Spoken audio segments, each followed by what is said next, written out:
Welcome to the Velkyn Weave, where a bunch of us nerdy artists, analysts, engineers, writers, nurses, and performers get together and play Dungeons and Dragons. So glad you're joining us tonight. I'll stop talking like that. I don't know. I think I was possessed. Yeah, you don't have to. The ghost of Orson Welles had me. Rosebud, frozen peas. Prepare the standard rich and famous contract for the Velkyn Weave. If this is your first time watching the Games Tavern, we welcome you. Don't forget to follow us on Twitch. It's free. It supports the show and the cast and the crew. You can watch us live on Twitch, and all shows are updated to YouTube typically 48 hours after the broadcast, and eventually will be available on podcast outlets throughout the world. We'll get rolling shortly, but first, some announcements.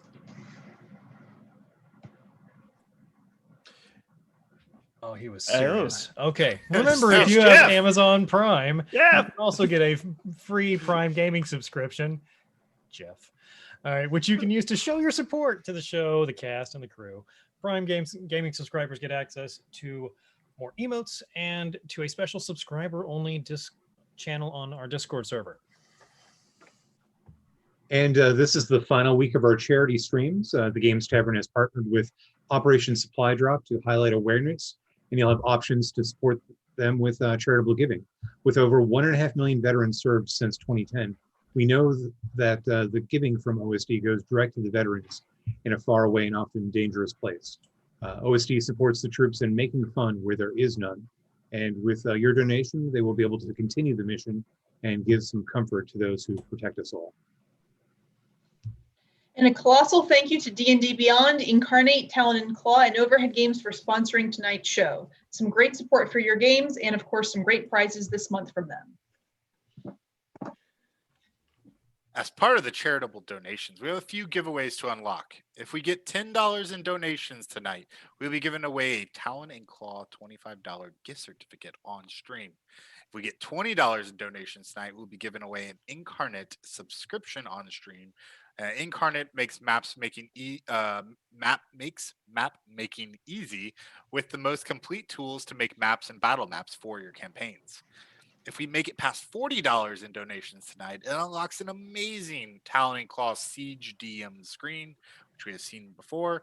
And the contest is limited to those in the US and Canada, except Quebec. Cast and crew of the Games Tavern are also not eligible to take part. Must be a follower to enter and win. We are currently sitting at $530 in donations already. Woo-hoo. And one, great thanks to everyone. And please help by donating even $5. It makes a difference. And as always, big thanks to tabletopaudio.com for providing music, ambiance, sound effects for the Game Tavern live play shows. You can use Tabletop Audio in your own campaigns by going to tabletopaudio.com and choosing from over 230 music and ambiance tracks. What? Or if you need something custom, check out the SoundPad and options to create your own custom SoundPad. We think so highly of tabletopaudio.com that we are supporters, and you should support them too. Now, let's get on with our show. When last we left the Velkyn Weave, Skull Gorge Bridge had been blown to smithereens, decimated, delaying the inevitable approach of a horde of 10,000 hobgoblins strong. Wait, what? Well, you'd have a dragon. You know, it's just 10,000. It would have been fine. We could have handled it. They must find another way around. Form Devastator. They form Devastator. Walk across.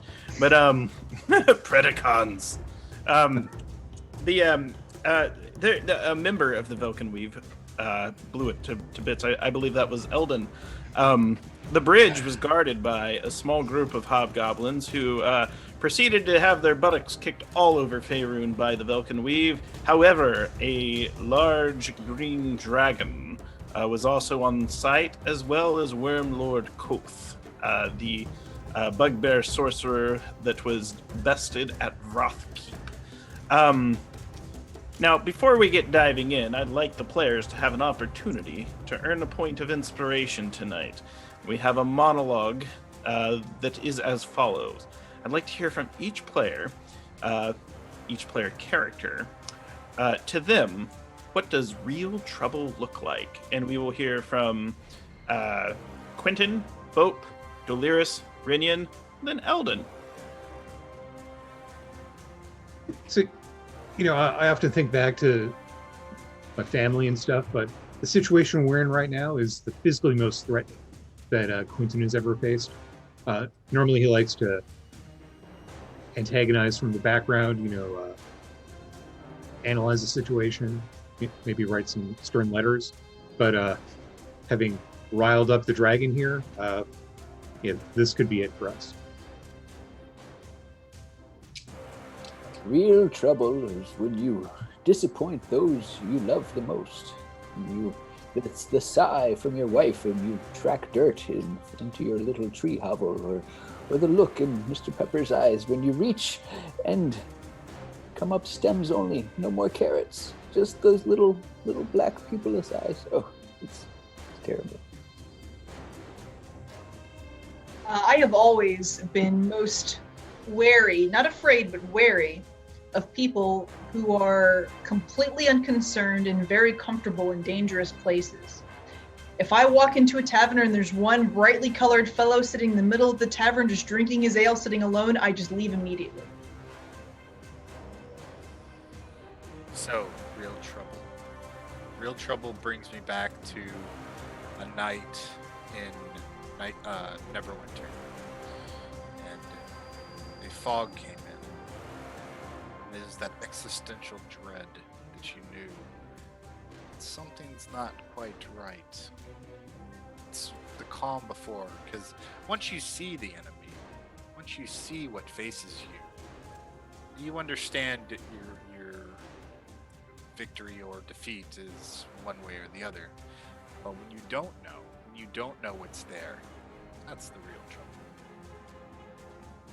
Nice. Oh hell, oh hell, oh hell, oh hell, oh hell, oh hell, oh hell, oh yep, it sees me. Oh my god. Okay, I gotta go fast. Fast, gotta go fast. I think it's getting closer. Yep. Faster, let's go faster. Oh hell, oh hell, oh hell, oh hell. So Eldon takes the form of a hedgehog? I hope Bope leaves me in the ground if I die. What a great place to start. So, Eldon, did we roll initiative last time? Don't think we rolled initiative. I think I made a failed stealth check. You made a failed stealth check. And did we establish roughly how far away the party was? I believe they're in the tree line still. They're in the tree line. I figure 5 miles. we're back at George. We're sleeping.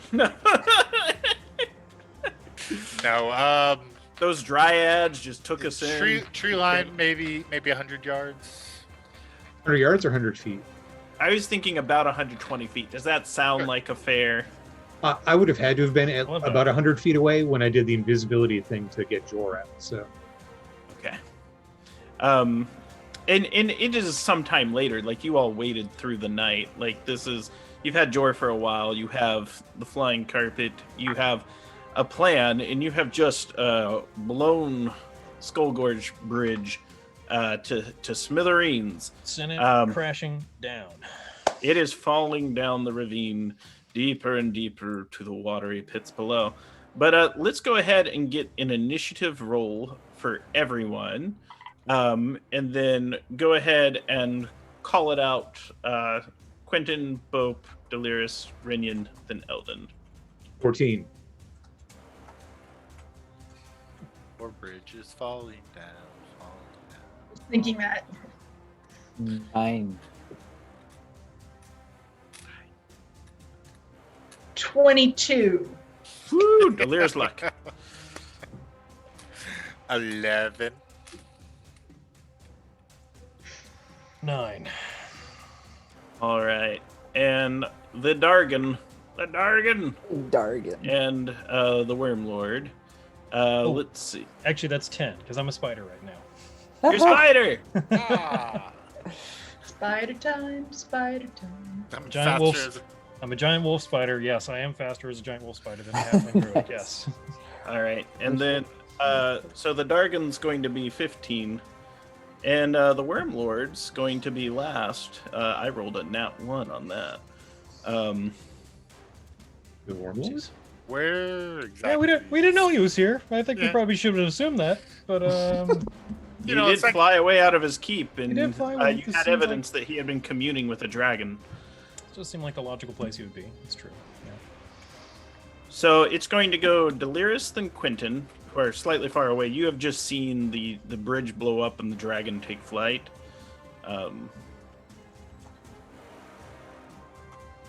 We'll start with Delirious.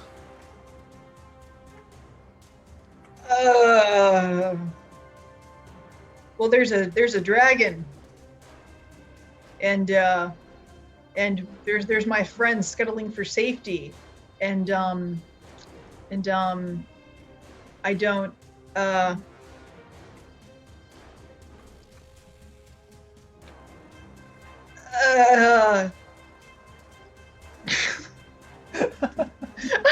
know what to do. I don't think I can hurt the dragon. Of course you can hurt the dragon. Well, he's definitely out of. Is he out of range? How far away is he?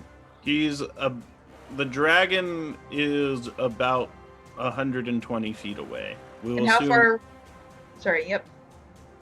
Eldon and the dragon are right on top of each other. Oh no. Good. They're close. Oh. I thought there was more time. Time. It's all about time with you.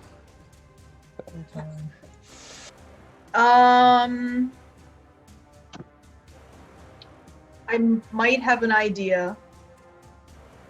Okay, there's that. And there's, what's that other one? Find the 7 Dragon Balls and wish them back. Quentin's here. Okay. Dragon mask. How confident are we that once we're in the woods, the dragon won't be able to find us? 0. Really? Jor would say the woods are tricky to navigate and dense. The dragon's smart. He doesn't need to see us to find us. However, the bridge is gone. He has other concerns. Okay, well, you know what? My spells aren't going to be super useful. Yeah, okay. No, fuck it. We're going to do this. Okay. Where did Guiding light on Quentin. No. Guiding bolt. No, just. Secretive Timora, bring me to your embrace. Wait, no, can I? I'm sorry. Why am I dumb? I need to check the range. Can I do that? Deed and Tobias arrive. Their arms outreach. You called? We're here for the embracing. So wait, is that not how that works? Church. Time for a group hug. Okay, no, I'm not going to do that. Fudge. I'm like going... we can jump to Quentin and then we'll come back to you. No, Okay, guys, I can run out, meet Eldon, and we can dimension door the fuck out of here. If y'all just want to run away from the dragon, which I wholeheartedly support. Point of order. Can you dimension door a corpse? I'm going to allow it. I would argue that it's easier. It's an object at that point. As long as she can pick it up. Yeah, I guess. Not that big. Not that big. Oh boy. So dash would get you about halfway there. And if Eldon dashes back to you, and he's fast. You know what? Yeah, sure, let's do it. Oh please, oh please, oh please. Delira says, run away, and then she dashes out into the field. Heroism. You're going to have advantage on your next thing for being very brave. Fantastic. Similar to when Rinian charged the Hydra. You're charging a Dargan. All right, Quentin, what you got? So I've got my imp in the raven form that's been kind of lingering at the bridge. And I was going to pull another Jor here and maybe go down and tap on Eldon and make him invisible. But now I see Delirious has run out into the fray. So... And you would know, based on your dragon knowledge, being invisible is not necessarily going to help you when you're next to a dragon. True. I was thinking maybe a turn or so, but dragon breath and all. Yeah. Okay. Well, in that case, following the cleric into battle, I'm going to This isn't go a up. battle. Cleric just told us. The cleric just said run away. Okay. Well, I'm going to move you do out what you want. 30 feet so that I'm within 90 feet of the dragon and tag it with Hex. Cool. And I will do Perception as the thing that gets hexed, ability-wise or skill-wise. Got it. And then I will go back to the woodline using my bonus movement. action? Yeah. Got it. Or the action. Yeah. All right. Dragon's up. Eldon, I need you to make a Constitution saving throw. No. I'm gonna go ahead and use my inspiration to give myself advantage there. Mm-hmm.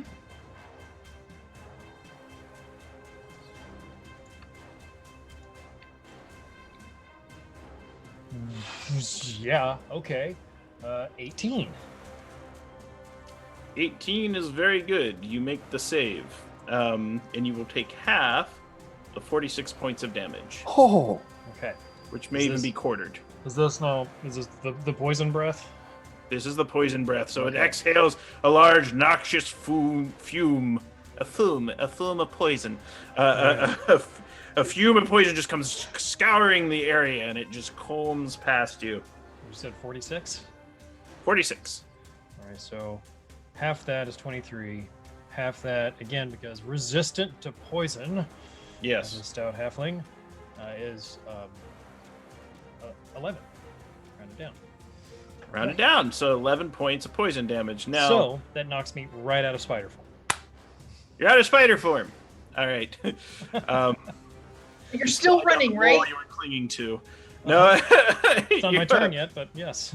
Yes. So, and then at this point, the dragon flies in front of you. You get an opportunity attack if you'd like. Sure. You're little, and you jump up, smack it. What'd you get? I've got a shillelagh staff. Like that's the magical property of the dang thing. So Yeah. yeehaw. All right. Hey, you know what? I mean- that's a hit. I mean- That's a 26. Grapple is an attack. I'm not. Yeah. Okay. Yeah, halfling grapple a dragon. I want to see that. Yeah. For It's a gonna Can be grand, it- dead. for a grand Pecked it. total of Round one. 5 magical bludgeoning damage. That's great. That's wonderful. Particularly because this thing has a whole heck of a lot of hit points, and everyone counts.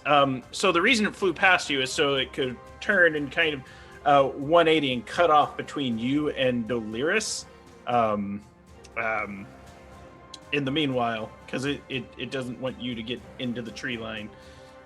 You also notice its lungs seem to be filled with capacity, and it essentially is facing and staring you down. However, that is its turn, and we move through initiative to Rinian.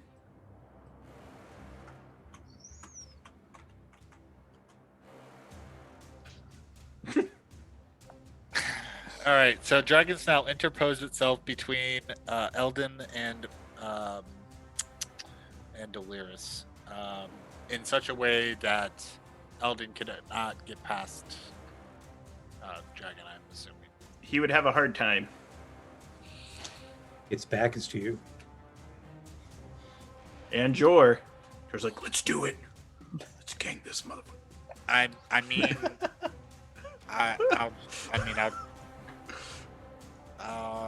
sure. I'll drop. Rinian will pull out a. Where is it? Spells. That thing. A moon seed and a piece of opalescent feldspar. Ooh.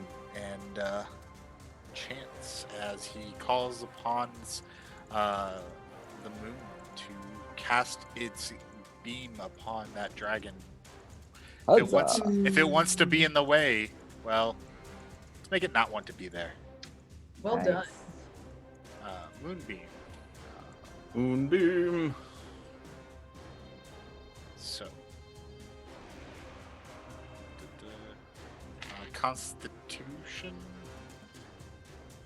13. That it can do. So,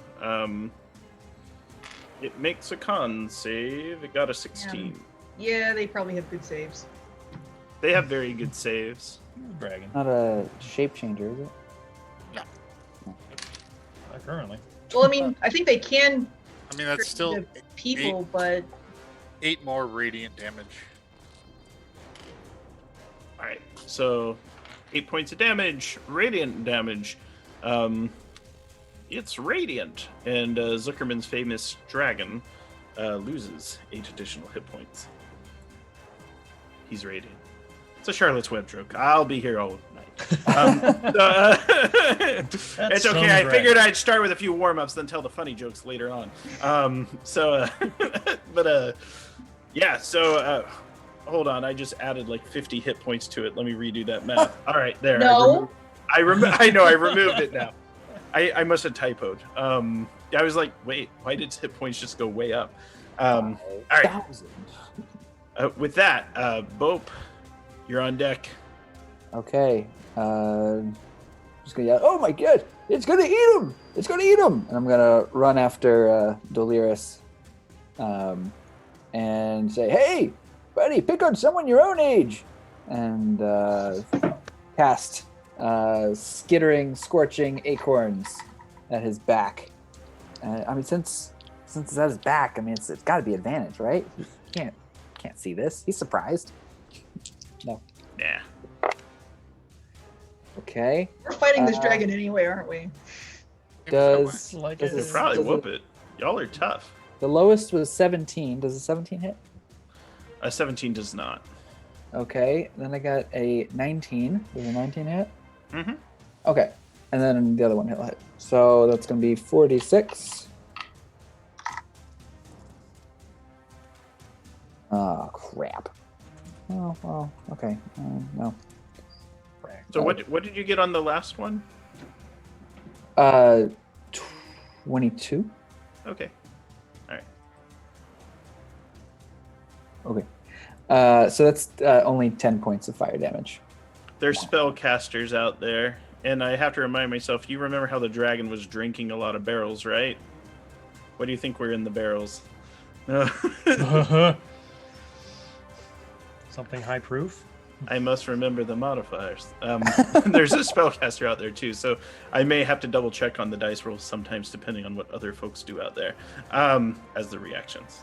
But the dragon did not cast shield. Okay. He can't. All right, so go ahead and read out that damage again. Let me subtract it. 10 points of fire damage. All right, that's gonna bring the dragon down lower. And Eldon, you're up now, running towards a dragon. Is it still up in the air, or did it land in between us? It landed Okay, that's what I was, okay. How far away is it from me? about 10 feet. Oh, okay, that's really close. All right. Yeah. Wild shape again? I have used all of them because I wild shaped into spider to get to bridge. Then I wild shape back to get away, and it's done. So all my high level spell slots and wild shapes are gone.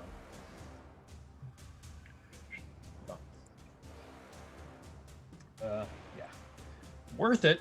Crash the bridge. Totally worth it still. Mm-hmm. You have destroyed the bridge and delayed that army by days. Possibly. You will be remembered. All right. Do the thing where you know what? I'm gonna go ahead and do it. I'm gonna No, turn the shillelagh on yourself. No, not that. Oh, world! Let's go unconscious. All right. I'm gonna produce flame and throw it at his face. I'll just throw it at him. I'm like, screw you then. Fine. I ain't going down with that fight. But that's Piss probably off, dragon. piss off. Yeah, I ain't gonna hit. That's a 12 to hit. So Nah. So then I'll bonus action my spirit totem up in the air above his head, Okay. and I'll make my full 25-foot movement and get as much around it as I can. Yeah, so if you're running adjacent to it now, Yeah. let me double check the reach on it is 10, and you're 10 feet away, so he's essentially in range. I'm not getting out of his range. Right, you're still in it. You're just making it around him. You're kind of shuffling around because I was like, I don't think he takes the swing at you. You're still in range. You're just. Hopefully he's not. Hopefully he's not. What's the word? Spindly. He's not a spindly dragon that can kind of wiry his way around. These wiry, lightweight dragon grapplers. Seems like he eats well, you know? He has eaten very well, and the other person who had been eating well is going to make his appearance on the battlefield. Oh, this might be fun. So at this point,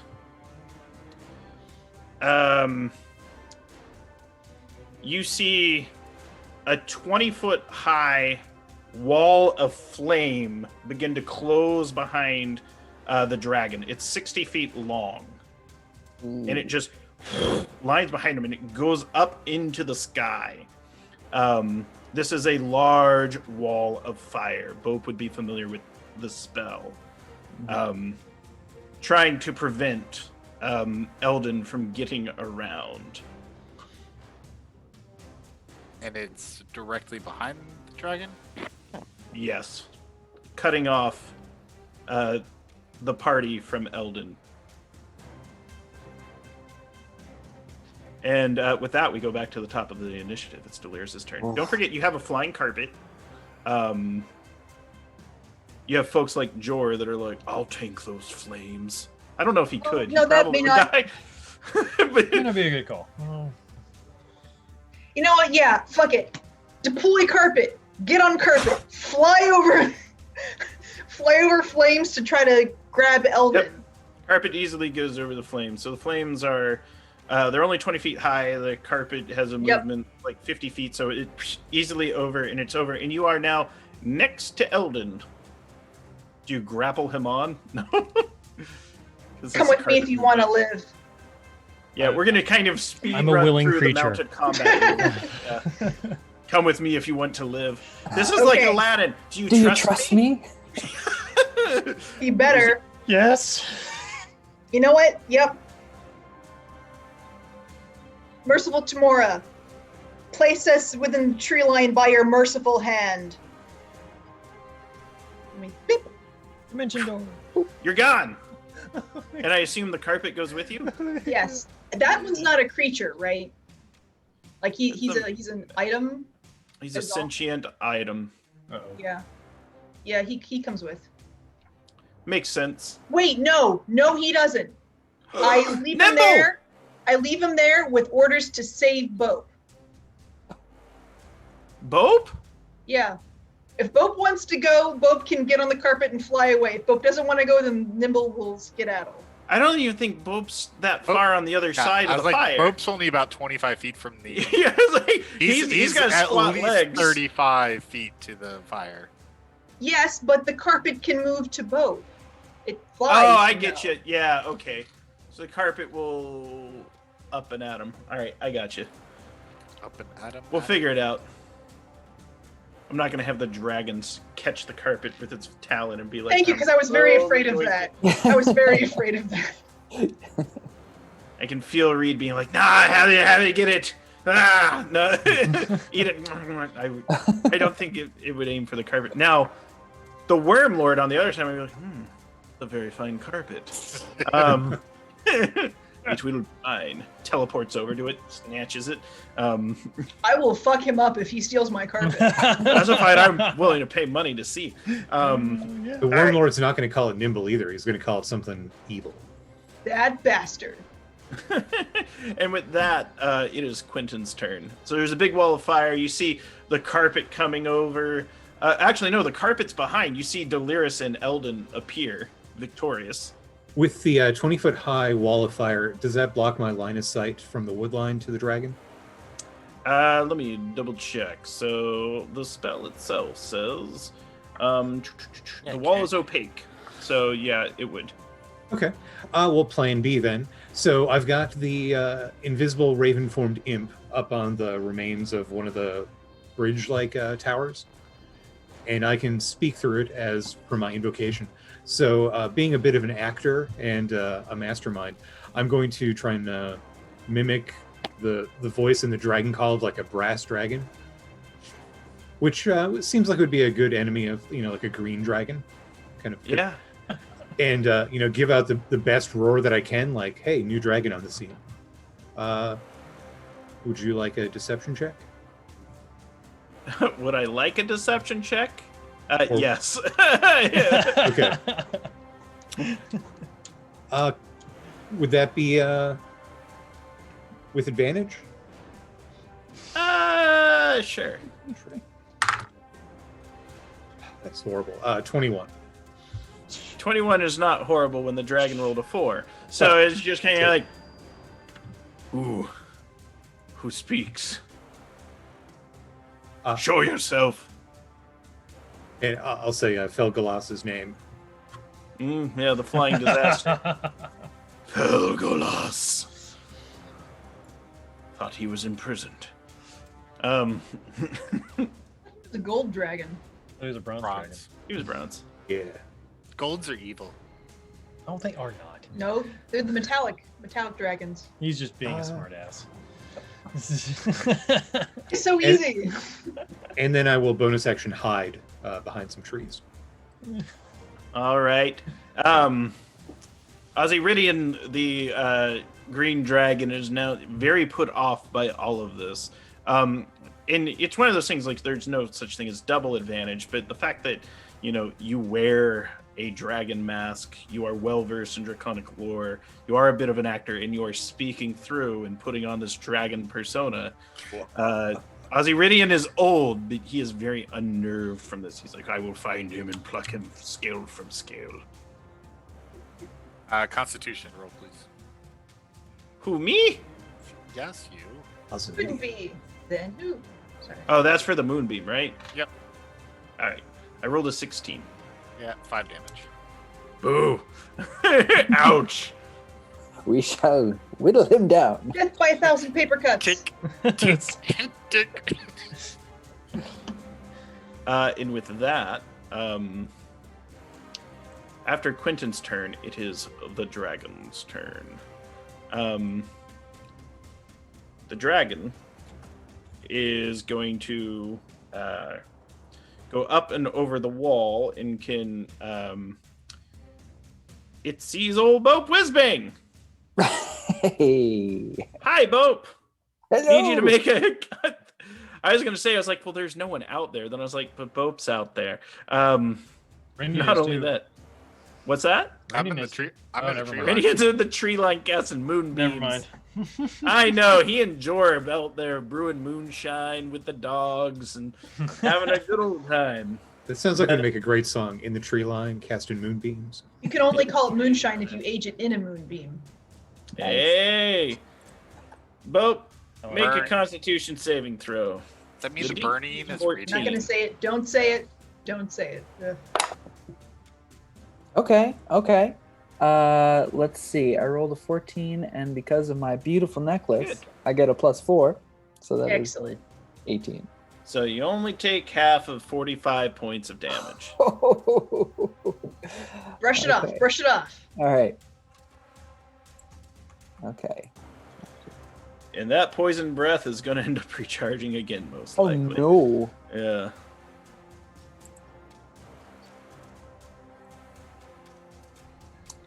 A boy. Is it Renyon's turn? Well, how are you doing HP wise? Because the dragon still has other things that it may do. That took me down a third. Okay, but you're still up, and when the dragon sees you're up, he's going back to the other side of the firewall. You see, he's like flying away. Oh, okay.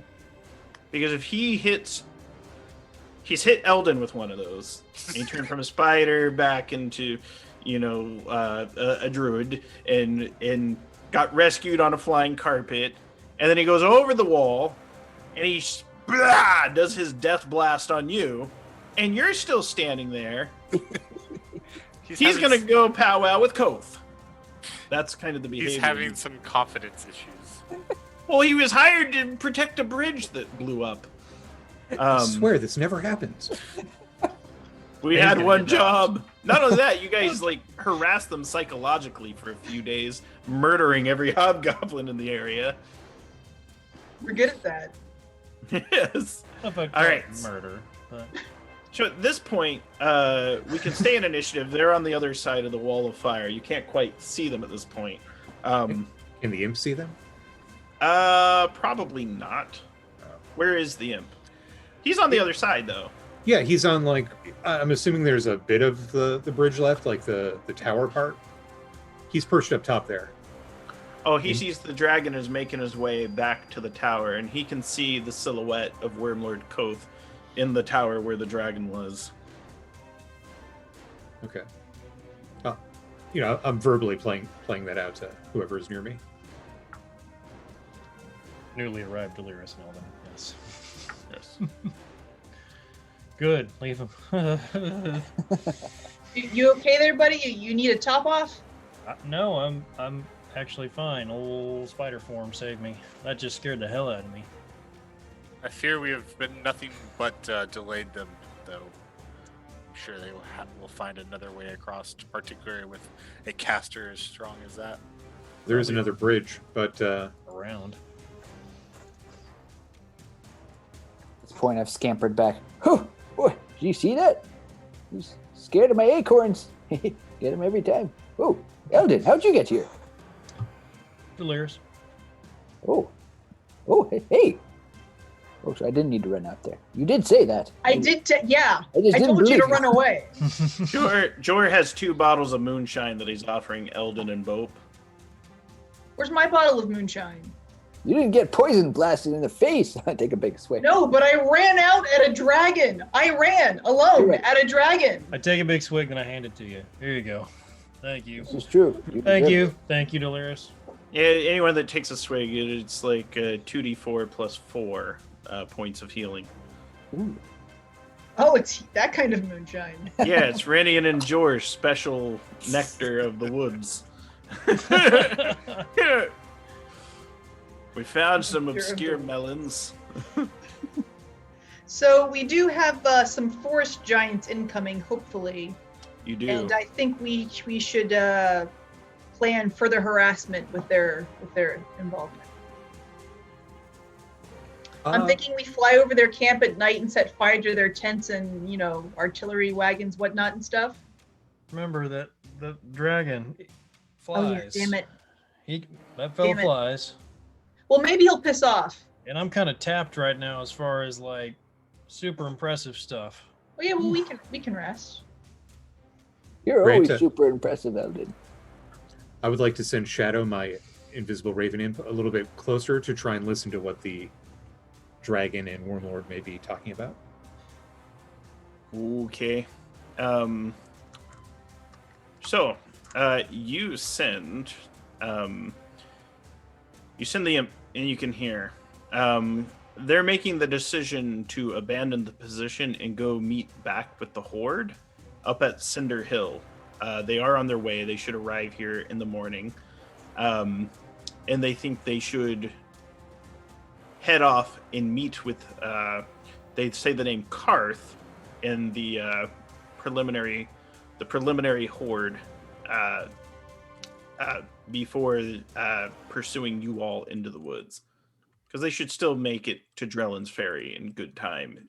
They will be delayed, but they want to keep to the timeline the best they can.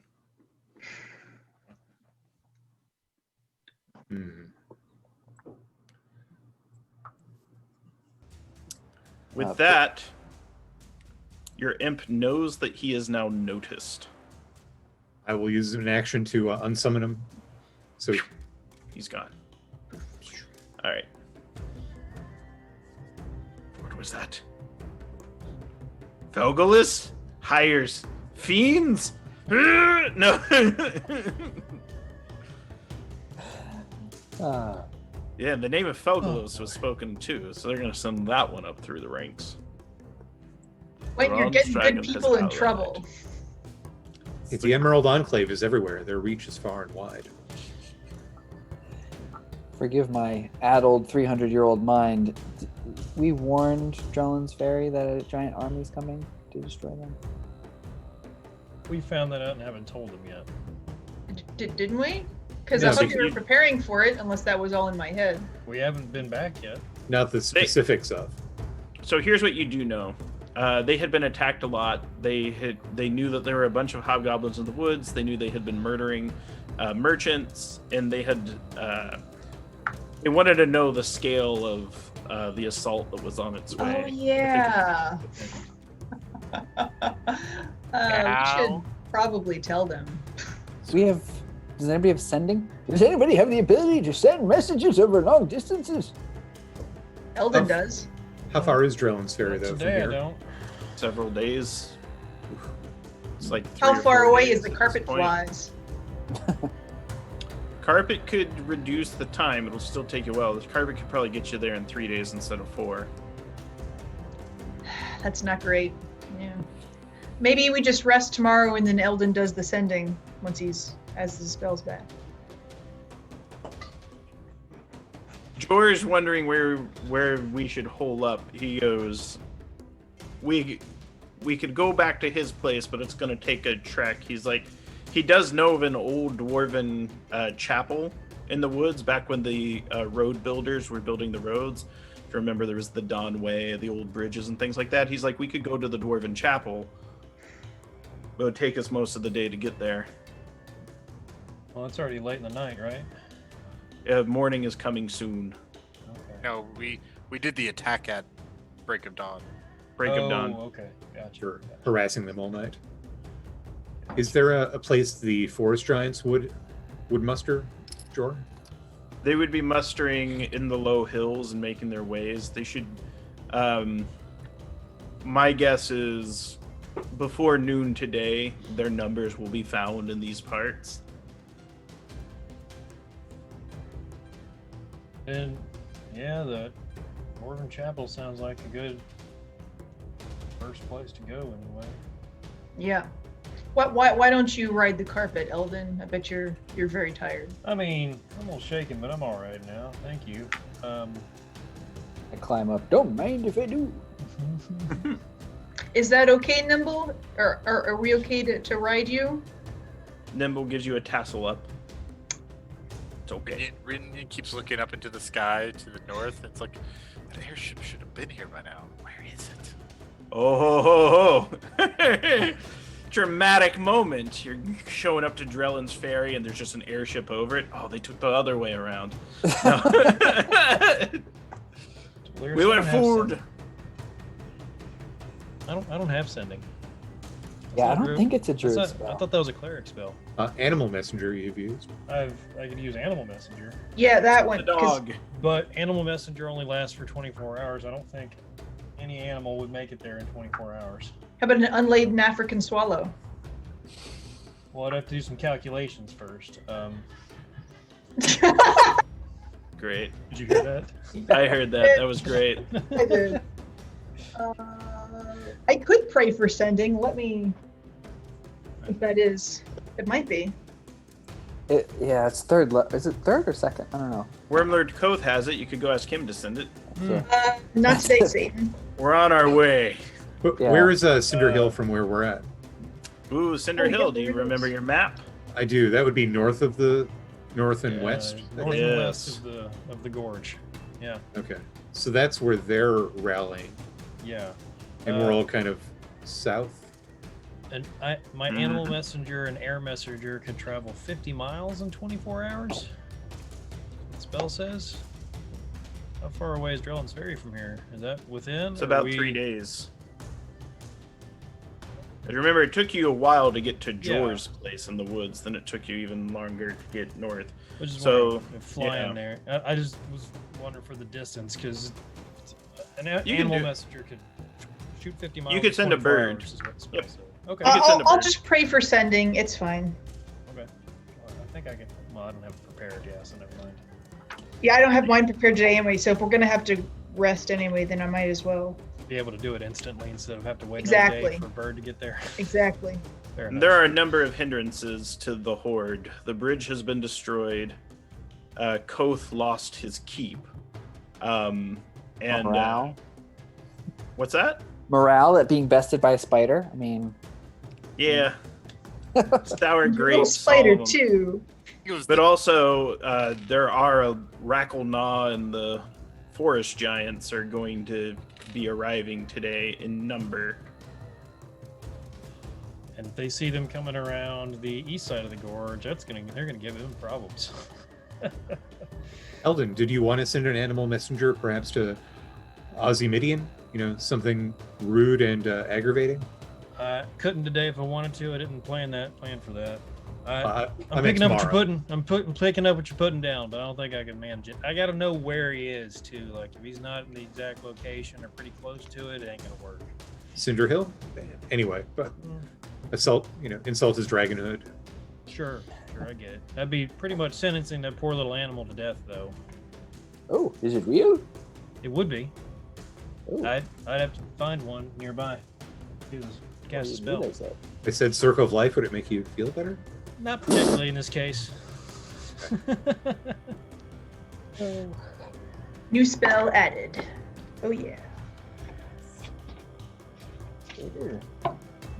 Yeah, so I think heading to that dwarven chapel would be a good call for the day, for the morning. All right.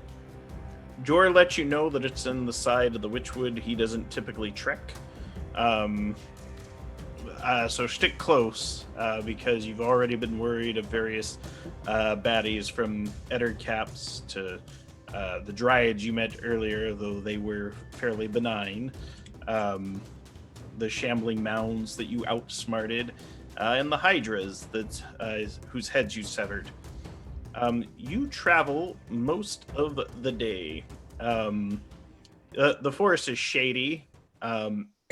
The air is beginning to cool with the season, and you come to a clearing where you see the ruins of an old chapel reaching up to the sky. Now, it appears that there are two dwarven doormen on guard here, and they kind of look and whisper to themselves as they see you coming out of the clearing. They look suspiciously down at you. You said this was a ruin. It is. It's not an operated. It's not a functioning chapel, but they are there. Why are there guards? They're dwarven, not necessarily guards. Although you would think they might be guardly. They seem armed. They could be adventurers.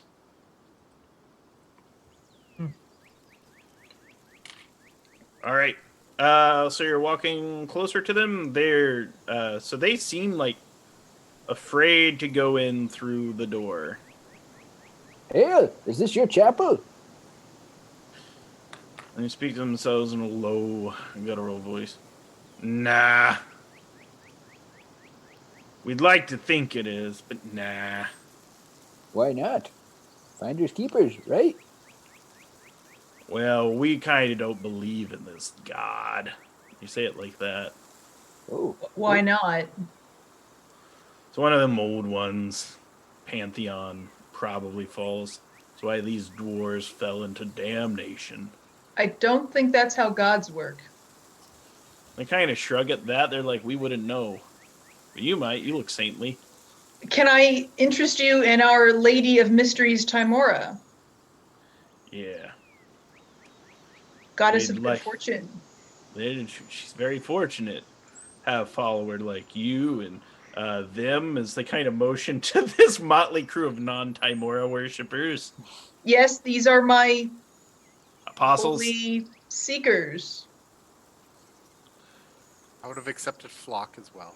Jor's looking suspicious, and he kind of turns to Renya, and he's like, I've never seen these folks before in these woods. Say they're dwarves? They're dwarves. They've got the beards, the height, the features and traits.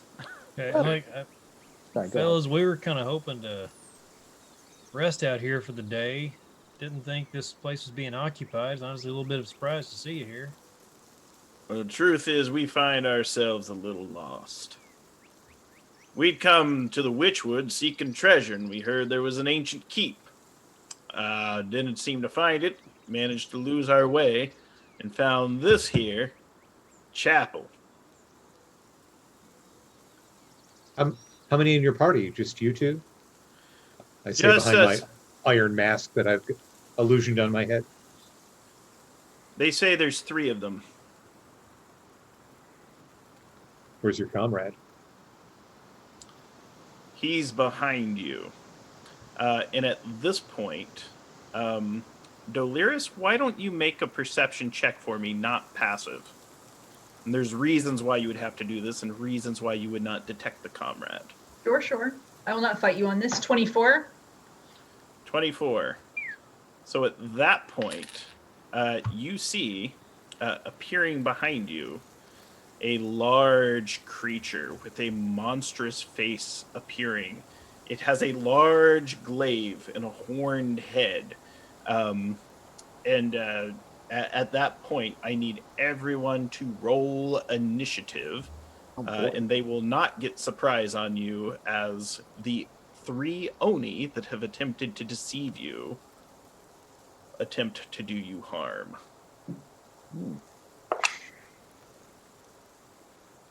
Oni, that's exciting. Oh.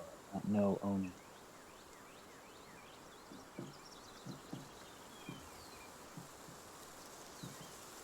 Where are my notes?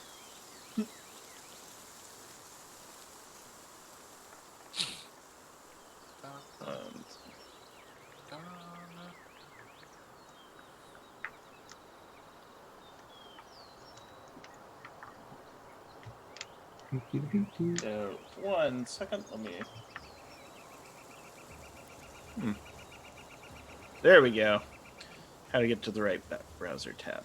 So let's go ahead. So Doliris, what's your initiative? A 5. I guess the Oni shocked me into a low initiative. No. Quentin? 9. Rinian?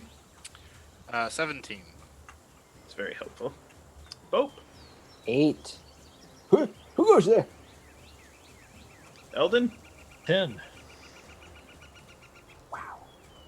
Yep. All right. We are so worn out. You all have the benefits beat. of at least a short rest. So go ahead and add that now. Oh, thank You would have God. got it through traveling at some point. You spent most of the day. At a leisurely pace. We're riding the carpet. Riding the carpet some, I mean, you're going, like, to get to the chapel, you need to navigate the ground, and it's difficult. But at any point, you could get on the carpet and go above the trees. So let me double check. So the Onis have a 14. And there are 3 of them. So it's going to be Rinian, the Onis,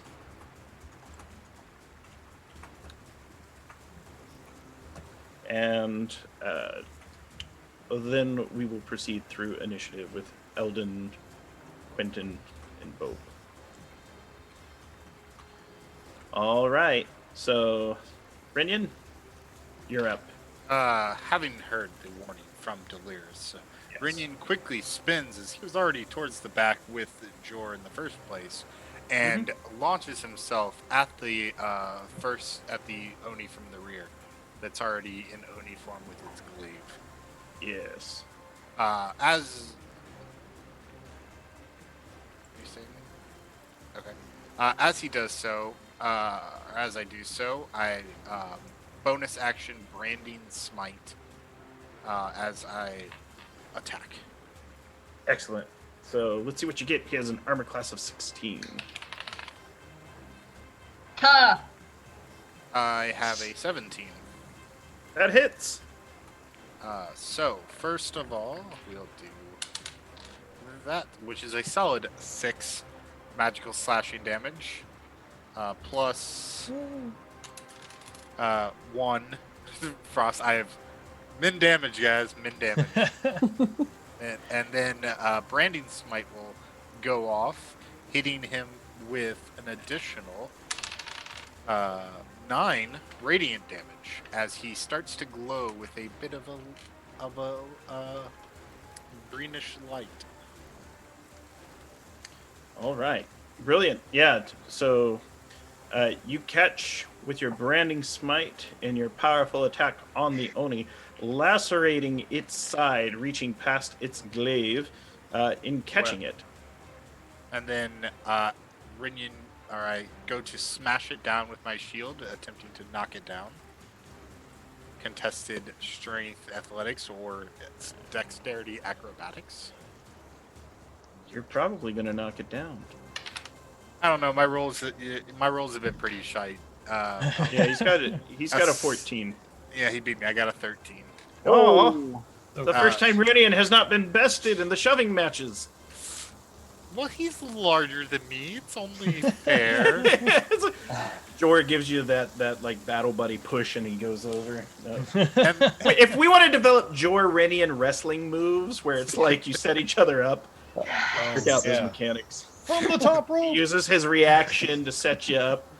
Second attack, 19 to hit. 19 hits. And then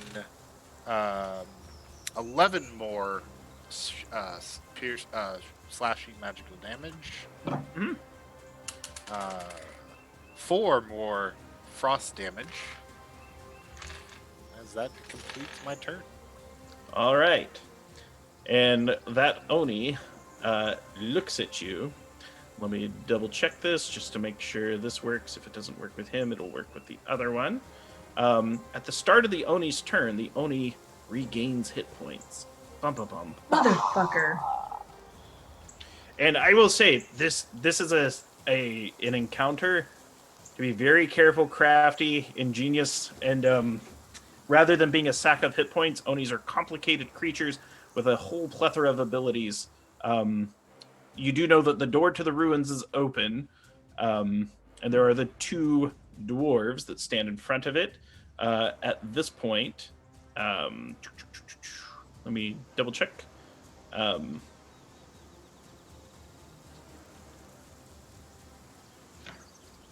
The 2 Onis that are dwarves spend their actions turning back into Onis. So they change shape and go back into Oni form. And the Oni in front of you is going to cast a spell. It is going to cast Cone of Cold, and I need all of you in front of it to make a Constitution saving throw. How much did I have to step away? Are we still kind of huddled and he was just behind us? At least 30 feet. Okay. So I got pulled pretty far away. Is that basically all of us but Rinyan then? Well, Rinyan's in front of him, right? It is a 60-foot cone. So that would catch the other Oni as well then. Yes. Oh, it's going to catch the other Onis. Okay. That's an 11, so I imagine I failed this one. 19. 19 makes it. 15? Got a 16 on the die. Yeah, 19. How does 6.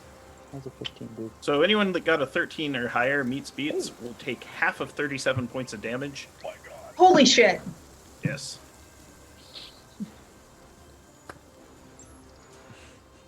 Yeah.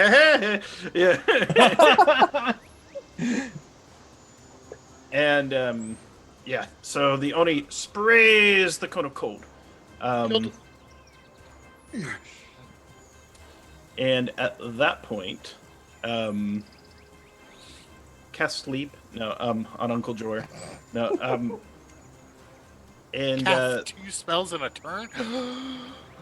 depends on their timing, and whether cantrips count as spells. And there's all those weird verbiage around them, but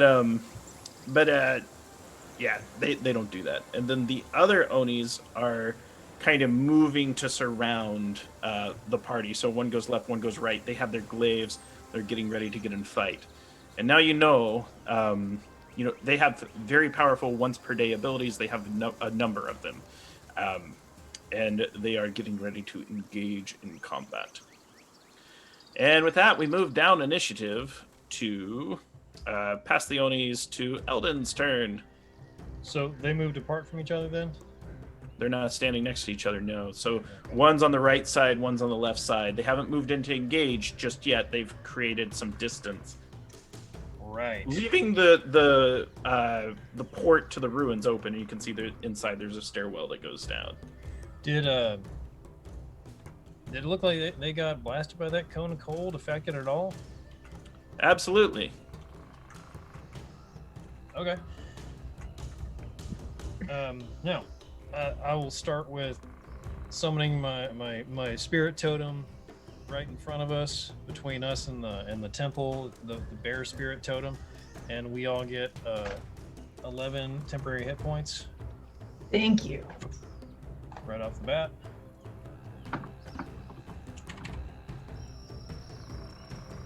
And within that 30-foot range of the bear spirit, any creature I choose can have advantage on strength checks. That'd be you fine folks in the windows around me. The Onis are like, what about us? Damn. Change sides? Friends only. You know, there's a horde on the way. Do you want to fight them? Maybe. Hobgoblins. Lots of hobgoblins coming.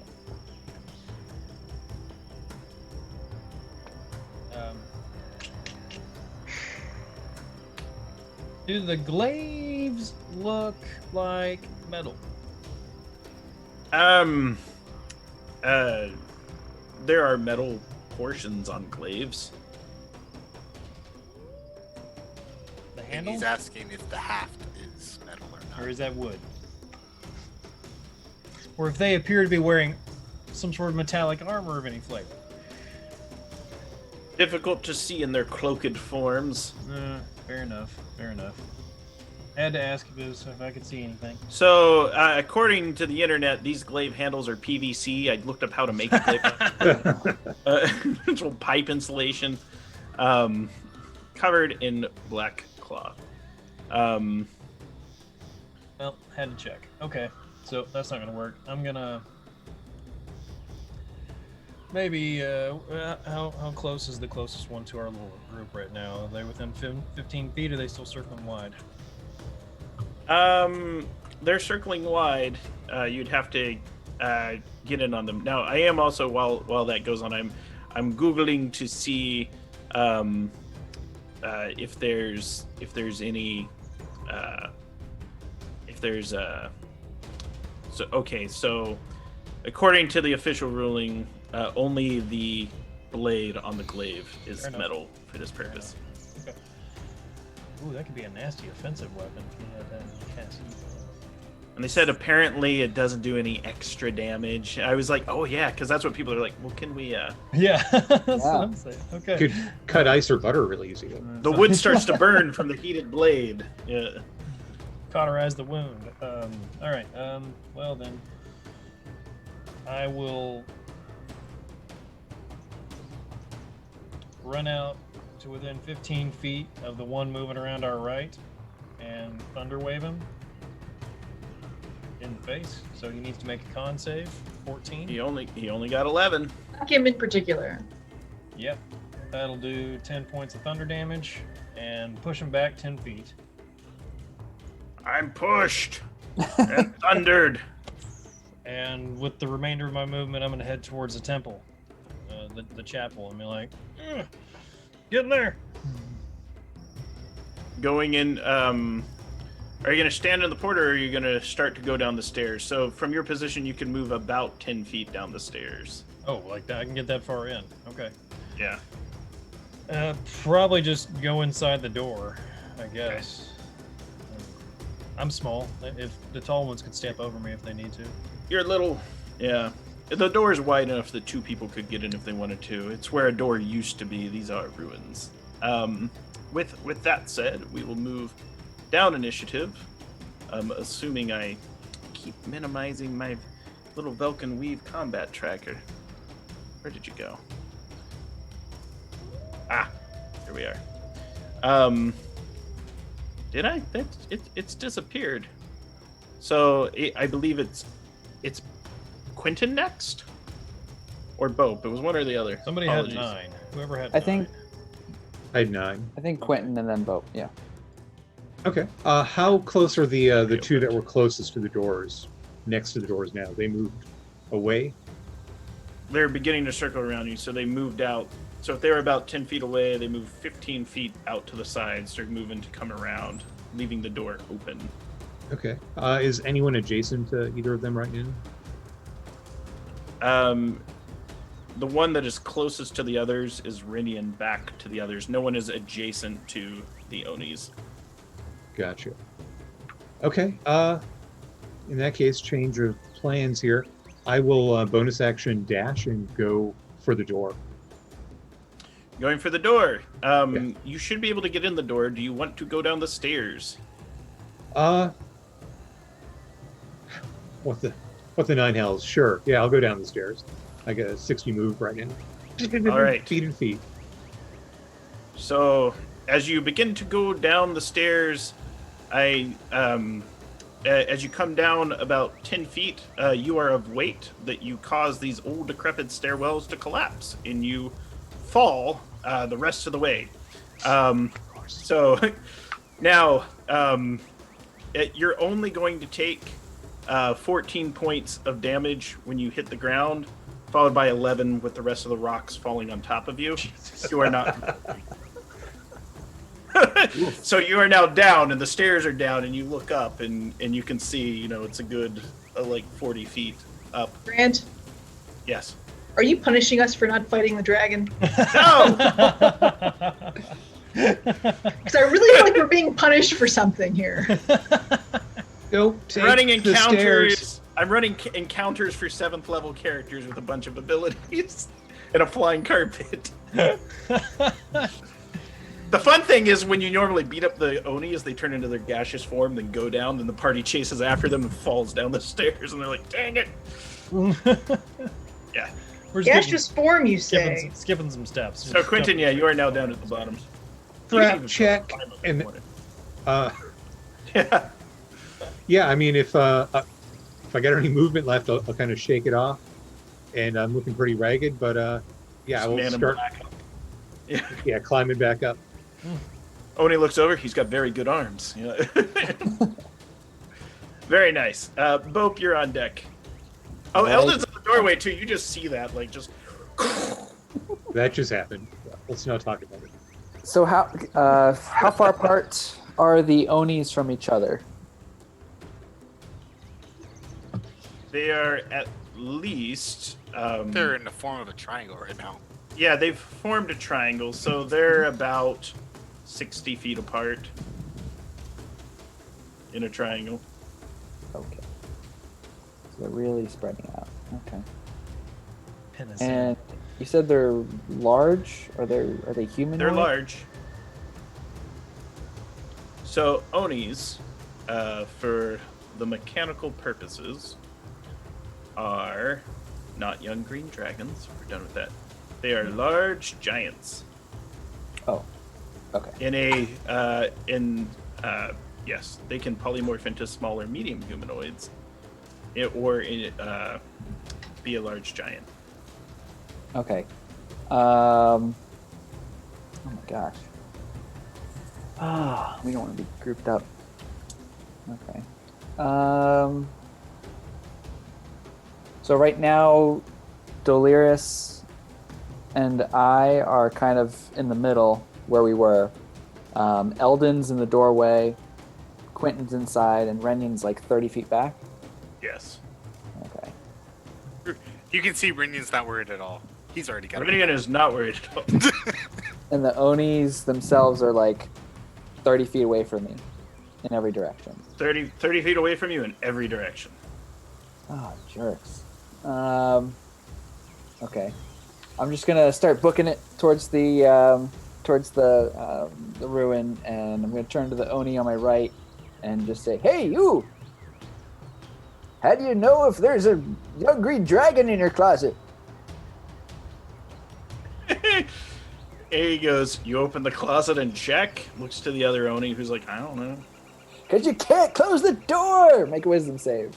Ah, that's fine. Oh. I'm curious to know if their wisdom save is good. That one's not. He got a 6.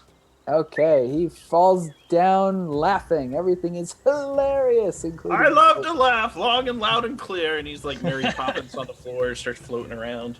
That's my turn. That Oni is I guess that's Tasha's hideous laughter. Yes, so he gets to make a save at the end of his turn, or when he takes damage. Brilliant. Fantastic. With that, it is Doliris's turn. Okay. So exciting. She yawns dramatically.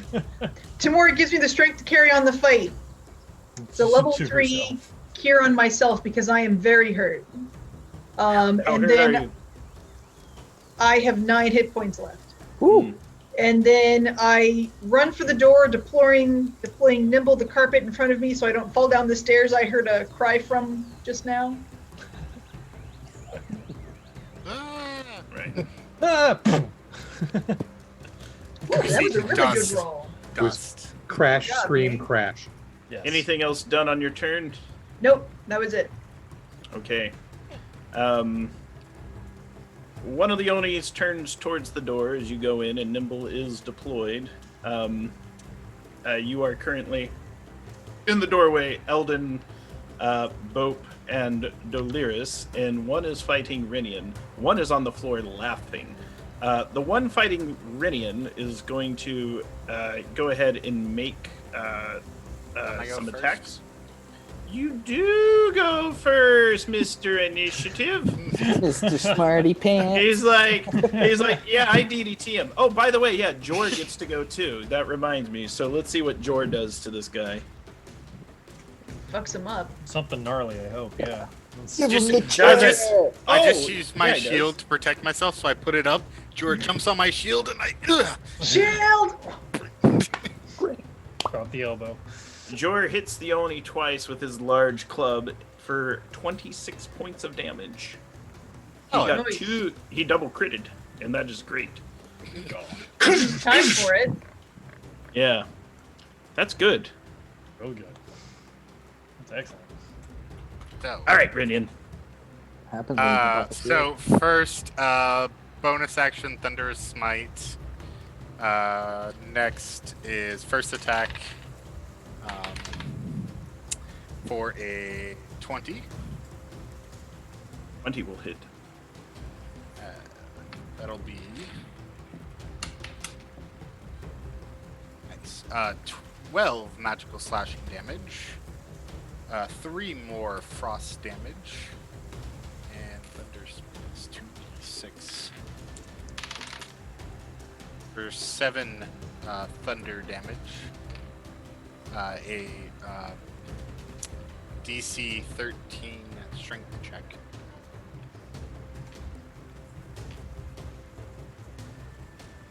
As 12. heal, so he gets knocked prone, pushed 10 feet, but I just stepped 10 feet up and Mm-hmm. keep going at him. Hey, look, I don't have to knock him down. He's already down. Yeah! Finish him. I forgot about the smiting, because we're gonna see if we can do this, and probably not, but we'll find out. So that, and then on top of that, 13 more radiant damage as the regular smite comes in. Second attack, prone, at advantage. 20 something, so that'll hit again for another 12 magical slashing damage, and 4 more frost damage, and 1 more smite, or 8 more radiant damage. Sorry. The only looks up is like, please stop! As it's just like fireworks as you and Jor are beating the bejeebus out of him. And so that he's like, charm person doesn't work. You're fighting him. Now, at that point, that Oni turns. He'll either do that or he'll do that. So, he turns into a gaseous form. Damn, I was hoping you picked the other one. There are 2 good ones. So it's like pin darkness to your head. A fun one is like heat metal on your sword and then darkness on the sword. So it's just like burning and it's dark wherever it goes. But this Oni turns into gaseous form because you can't take much more of this. And his attention. Go ahead and if you have a reaction, you can take an opportunity attack. Can I hit a gaseous form? I think so. So in the form of the Misty Cloud, let's see. So in a Misty Cloud, the spell ends if the creature drops to 0 hit points. Gaseous. The target can enter and occupy. The target has resistance to non-magic. It can take damage. Okay. Take that, Cloud. Attack of opportunity for a 17. You said 16, right? Yes. Next thing you know, he's gonna take the carpet, start flying up in the air, and start attacking the clouds. Just so that's 10 magical slashing. That Oni poofs. All right. I turn around. Wait, where's everyone? He's out here having the time of his life. I'm like, they were big and scary. There's only 3 of them. I am tired. I'm still tired. We had a long night and a long morning. What's the deal with Tasha's laughter? Because there's that one that's laughing. We got to figure out him. So it's at the end of their turn. He gets to make another wisdom save, DC 15. He's not very wise. But he made an 18. So that's the end of his turn. He's no longer laughing, but I believe he's still prone. Yes. And then the second one turns to the doorway and blasts the doorway with Cone of Cold. Yeah. Guess who's about Need to you to fall make- down the stairs? Yeah. I need you to make, I believe it was a Constitution saving throw. I'll catch you. 22. 13? I believe it. Let me double check. DC 13. Hooray. Half of 40. Okay, can Half I of 40? use my double inspiration to auto pass this? Yes, I would let you use double inspiration. Can I roll it first? No. Oh, don't forget those temporary hit points. Only because then you'll always have your auto succeed whenever you want it. I want you to spend it to just say, I want to pass this. Just to encourage you to spin. I'd let you roll it, though. You can spend it if you roll it, though. Fortune favors But- the bold. No, Delirious is pissed off. We'll just auto succeed on this. Fuck it. Okay, I was going to say, but if you... I'll let you roll first, but Bope will take double damage. No, I can take it. maybe. You're all tough. This one here. Yeah, and then so that's 40 points of cold damage. Anyone who made save takes half of that, so 20. Quentin is still in the wall, so no damage there. Yeah. You're fine, Quentin. You fell 20 feet. Life's The oldest trick in the book. Fall out of range. It was a tactical. Yeah, tactical retreat, right? Look, sometimes the best way to disarm a trap is to just set it off. I don't care. With your face. Yeah. All right. Depends on the trap, but yeah. Temporary hit points. Oh my god. With yeah, that saved me. With that, that Oni is turning and kind of facing. It's a little ways away from Rinian and Uncle Jor, and he's trying to make a decision because one of his companions is on the ground laughing and finally stopped, and the other one is no more. So he has to make a decision: defend this place or abandon.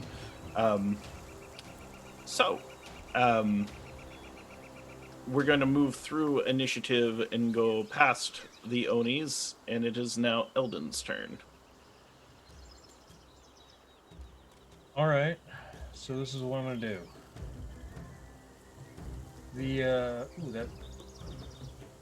That ring of art scan, is that a bonus action ring, or is that action? Do you remember? It was Tom? action. It was a full action. It was hard to use in combat. Yep, that would have been smart to remember I had that. All right.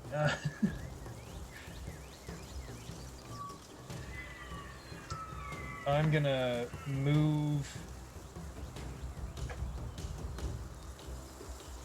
the bear. Now I'm just gonna leave the bear totem where it is because I think Renion's still in range of that. So I'm gonna make sure he still has access to that, and I'm gonna cast Shillelagh on my staff for the bonus, and then I'm gonna cure wounds myself at second level. I've taken a beating also. Right. All right. Anything else? I'm gonna stay right there and look at that Oni like. Your ass is grass. Yeah. Want some? And I'm gonna make the bear spirit like roar at him. Nice. Quentin, you see like the blizzard below above as you look up. You're just like, oh, it must be another cone of cold. Kind of cozy down here. Underneath the rubble. Yeah, I'm on top of the rubble now. Okay. Is it my turn? Yes. Okay. I guess I will deploy the rope of climbing so that it's easy to get back up to the top level. Okay. Whoop. Okay, and then easy to get down for people as well. Yep. In the doorway, then there's one Oni that's standing up. How far away is he? Oni's not in the doorway. All right, He's I'm in. near the doorway. Near the doorway. There are two up there. You cannot see them. I will drop Yield Hex on him and target his athletics in case that comes into play. And I will drop both Eldritch Blast on him. The Oni, I think you're still down part way, right? Oh, okay, yeah, because it's 10 foot Yeah. down. Because they're to the sides, so they're outside the port and to the sides. Gotcha. He said it was 40 feet up, right? Yes. Okay, so if I bonus action to get a 60 move with, You're Rope up. of You climbing. can see them. You can see them if you'd like. but then I'm pretty much out of action still. Mhm. So, okay, I'll just be there inside the doorway on the platform, whatever it is. Got it. All right, I'm done. Okay, is that me? Yeah. Yes, it is now. All right. So looking, I guess between somebody's legs, I see that the floor is gone in there. So, where are we going? And I turn around. I'm standing on the carpet. Oh, okay. Turn around, see the Onis. Are they still 60 feet apart from each other? The guy didn't reposition to. They're still 60 feet apart. Yeah, they don't really need to use their movement that much since they can hit you all at range with their spells. Okay, then let's keep this simple. I am going to, throw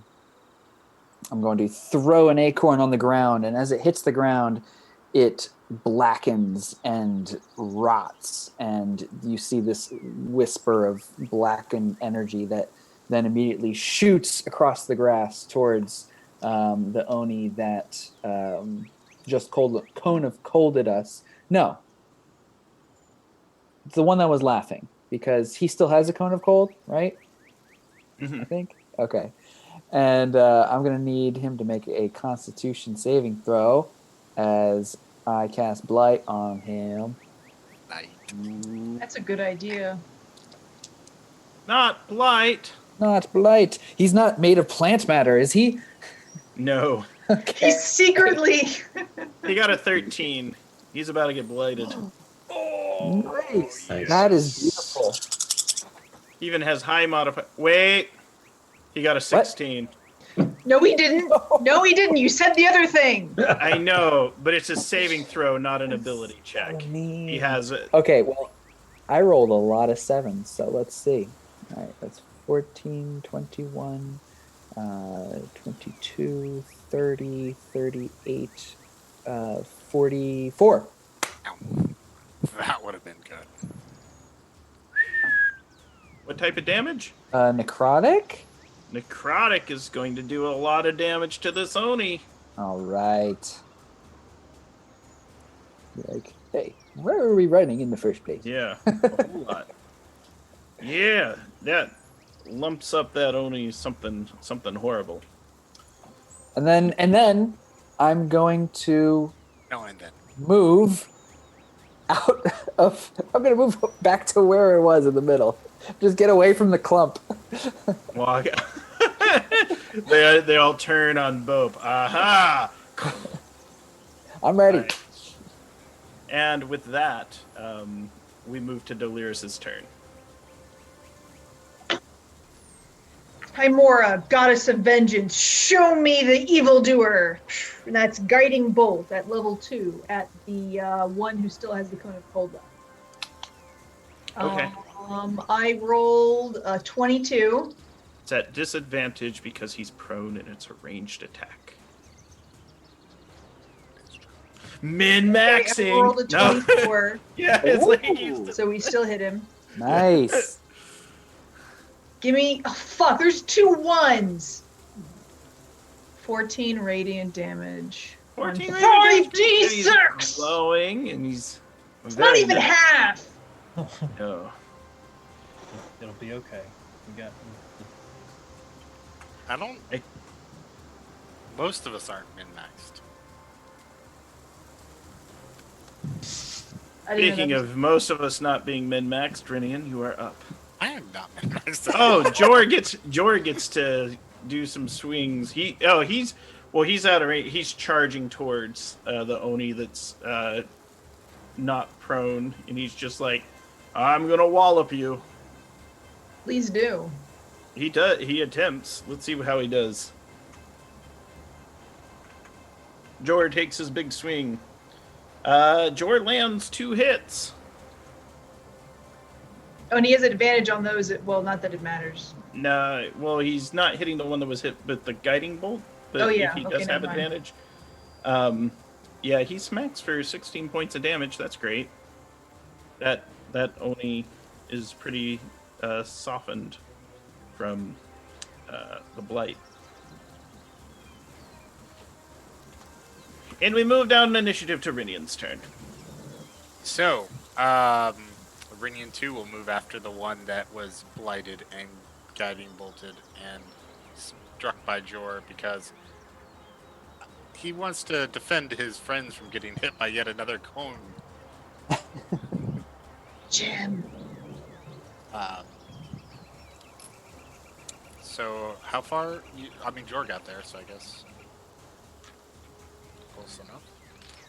He said about 30 feet. Okay. Nothing special. Not one on the first attack. Hooray! Oh wait, advantage. He's prone, right? Not that Jordan didn't go to the one that was prone. Did you? Because that would split you up. Did he go to the blighted one? Because the blighted one was prone. The one that was, I thought the one that had Tasha's hideous laughter wasn't blighted. Which is the one that he I blighted. blighted the Okay. one that I Tasha's because I didn't think Okay, that one makes was sense. on cold. No, that one hadn't. Okay, I'm sorry. I had put my tracker on the wrong one. So yeah, you would get advantage, and you're good. So, hey, there we go. We got a 22 on the second attack. Nice. Or the first attack. 22 definitely hits. That'll do 13 magical slashing damage and 3 frost damage. He's already prone, so no point in wasting that. Second attack, a 25 for another 9 magical slashing and 3 frost. Alrighty. He goes in a stabbing. Are you sure you guys don't want to leave now? As he stares at the other one. All right. And any more actions on your turn? The Oni uses half his movement to stand. He stood. He stood.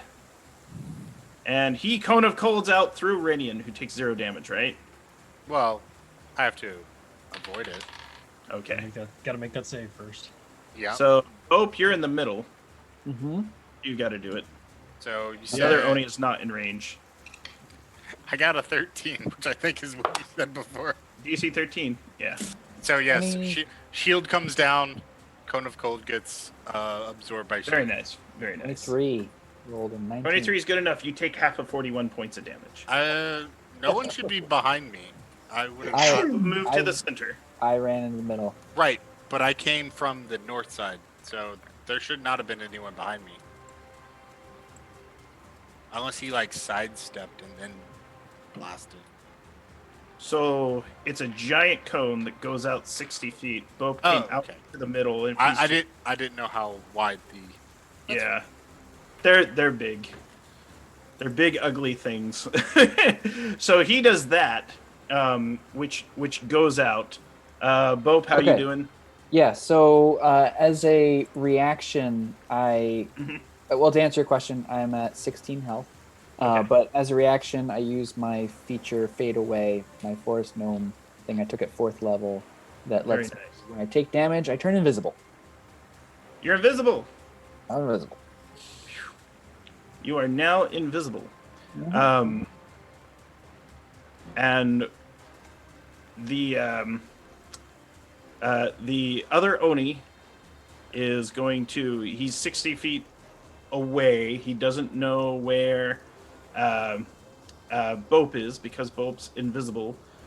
He is going towards the port, and he's going to try to fight Eldon,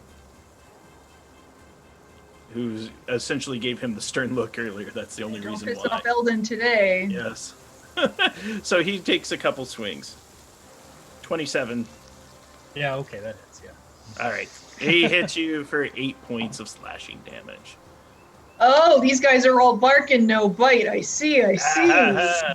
Don't you jinx it. Oh, damn. Is that all you got? 19 to hit on the other. 19 just hits. Okay. All right. And that is 8 points. That one does 40 points. Oh, wait. No. Sorry. The first one would have been 15 points, and the second one would have been 15 points. Oh. Sorry, I was looking at his claws, but he was using his glaive. Ugh. I'm dead. Ooh. Delirious. I'm down. Damn You know, it. it's taken like 2 dragons, 3 Onis, 4 Cone of Colds, a partridge in a pear tree to bring Eldon down. This is fair. All the spell slots. This is what it's all about. And with that, we move through initiative. Past the Onis. 1 down, 1 nearing death. And Eldon, make a death saving throw. 11. You made it! Hey. 1 save. Quentin, you're up. So looking out of the doorway, where are the 2 Oni distance-wise? 60 feet across from each other. Well, actually, no. One's right up at the doorway right near you now, banging on Eldon's body. Gotcha. Okay. He's within range, Yes. more or less. He has a 10-foot range. Punish him. Yeah, so I will go up and bonus action a greater healing potion into Eldon. I was going to take care of that, but well, I need an ally, so I can do some sneak attack damage, and then I will reach up and try to stab the Oni. Eldon, drink this. Oh, okay. Hearts for Josh. Get hearts for Josh in chat. That's the best style. Listen, I love I need an ally for sneak attack. That is so good. I'm going to. I've got the double inspiration still, I believe. I will auto success on this one. That is so good. Yeah. Oh yeah, Okay. yeah. So the thunder and lightning kind of wreath around as I cantrip him up, and let's see, with the piercing damage, the poison from the dragon tooth dagger, the sneak attack, and the thunder, it's 31 total magical damage. Whoa. 31 on that one. That'll And then- lump him up something fierce. And if he moves, he will take 2d8 thunder. Ooh. And Better not move. Eldon, I'll let you roll for the greater healing. I think it's 44 plus 4. 44 plus 4. All right. That was from the Tesseract. Oh, Very man, I've been nice. holding on to that one a while. Yeah. Geez, well, I rolled garbage, but 9. Okay. 3 ones. I rolled 3 ones out of that. Aw. Invisible Dope, you're up. All right, so we have a heavily damaged one near the doorway, right? And The what? So there's what we'll call the Tasha's one. The Tasha's one has had its ass kicked by everyone and their mother, and is close to the doors of death. The one in the doorway has been lumped up significantly, but is significantly healthier, and they also regenerate every at the start of their turns. okay, then I am going to, as invisible, have advantage. I'm going to throw some scorching acorns. I'm going to throw one at the Tasha's one, and hopefully that. Just casting a spell, break your invisibility. Mhm. Got it. But They do can't see you though. Okay. Do I still get advantage though? Because I was invisible when I cast the spell. I don't think they see you, and you would be considered Okay. unseen for this round. Okay. So now I'm doubting. Because you're little. Let's do. He's wee.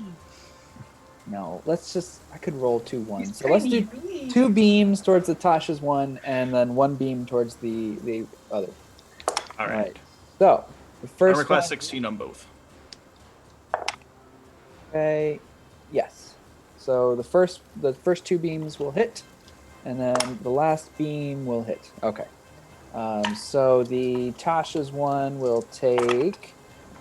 Wow, you guys! I wish you could see my dice tray. I just rolled 2 6s, a 5, and a 2. So that is 14, 19 points on the one that was almost dead. That's good.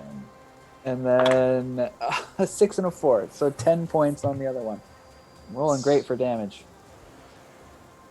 All right. I need you to roll my healing dice later, okay? Yeah, we'll talk. And with that, we move to Delirious' turn.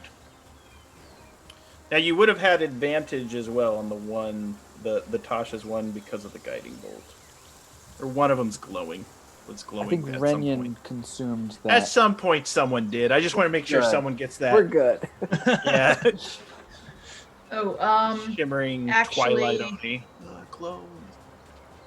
yeah, actually, this is, I think this is triage time. Merciful Tamora, help me save those dear to me. That's mass healing word. Woo! Woo! Yeehaw! Where is it? There it is. Give me that good Everybody healing. take 6. Nice. It's okay. What is this battle? I haven't taken damage. Shut up, Renyan! Kill everything for us! My favorite. Your goddamn job! I'm very happy for you, Renyan. Stop getting hit in the face. That's my job. I'm gonna need you to use I'll some lay remember on to duck hands next later. time. You guys are supposed to hide behind me, not I'm gonna come over there and smack you. Once my arm is set.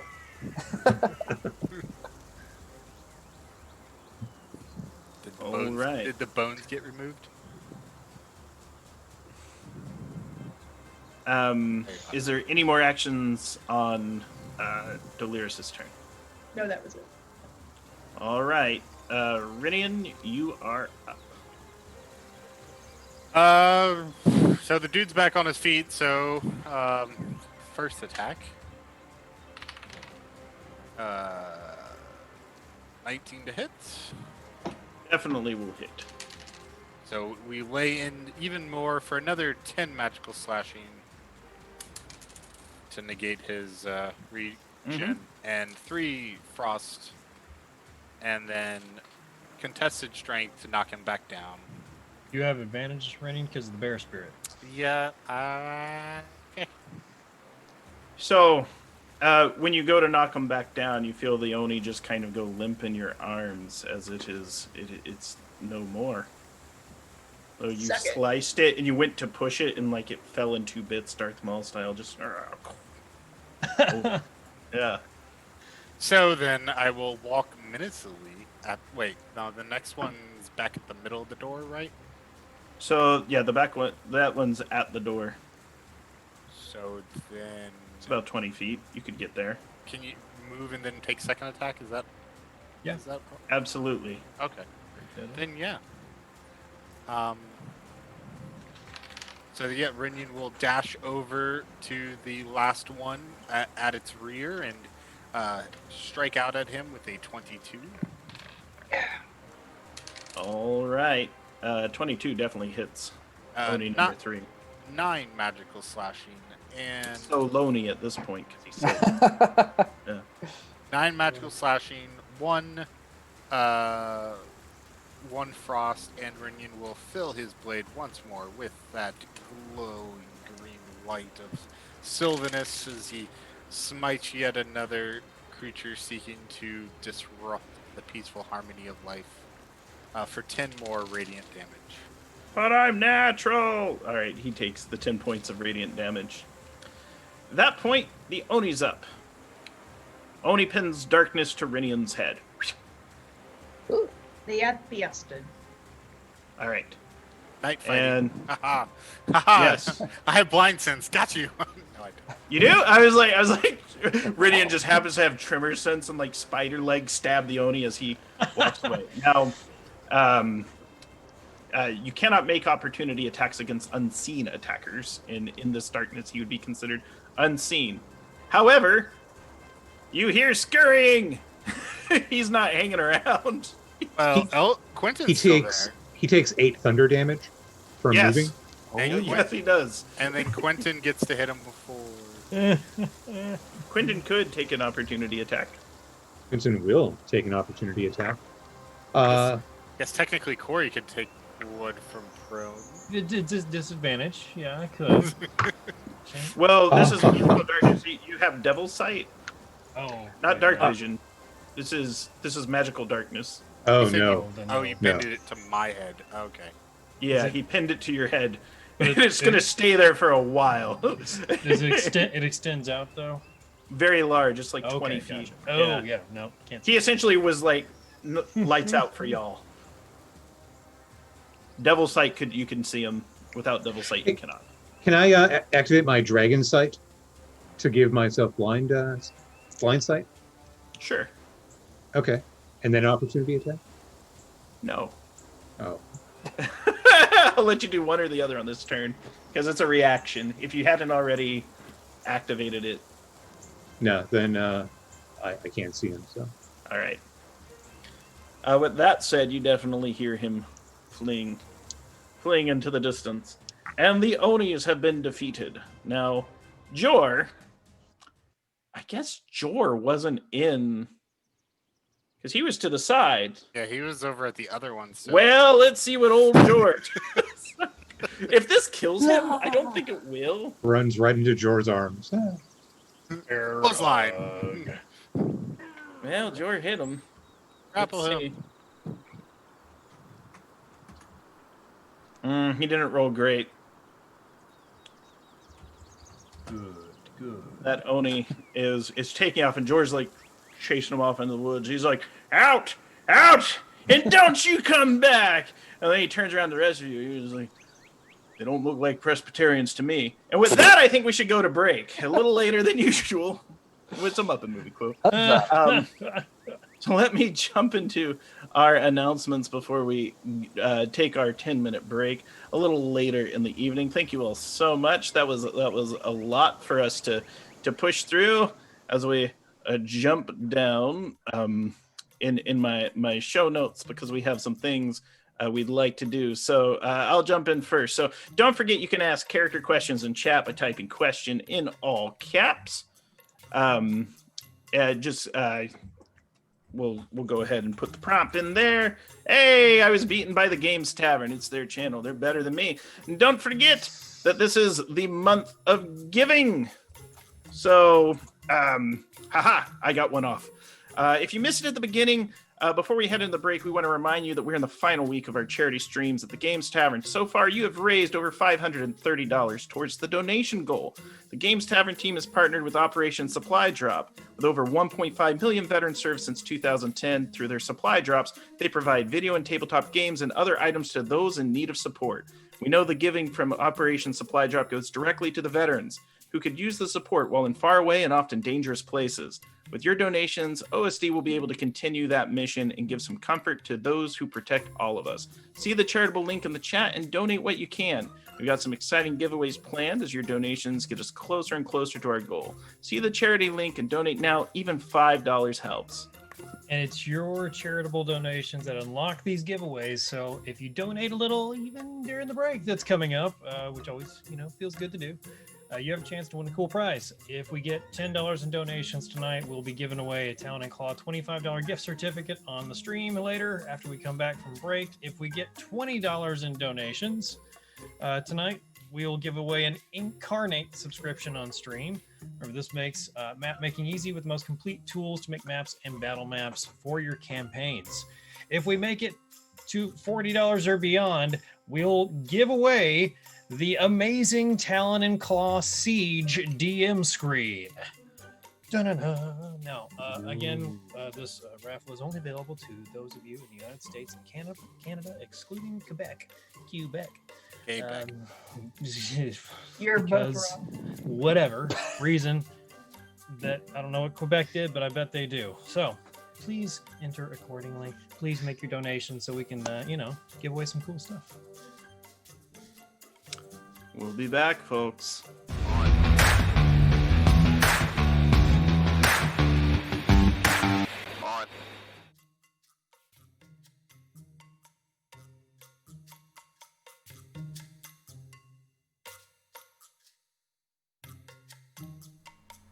Hey, it's Reed with the Games Tavern. I'm glad you're here.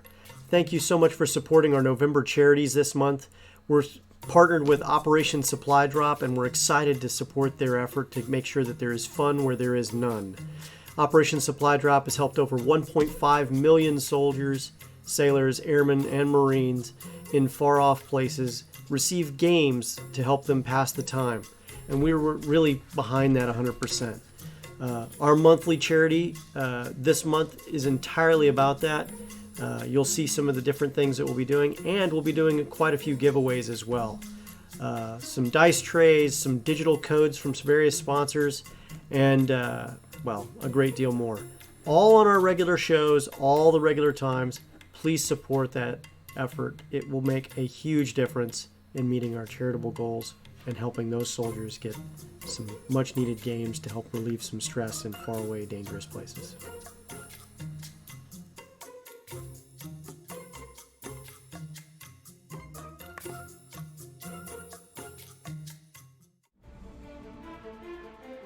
Have you ever needed quality images of characters for your games or stories, but couldn't find the time or assets to create them? Epic Character Generator comes to your rescue with lots of features.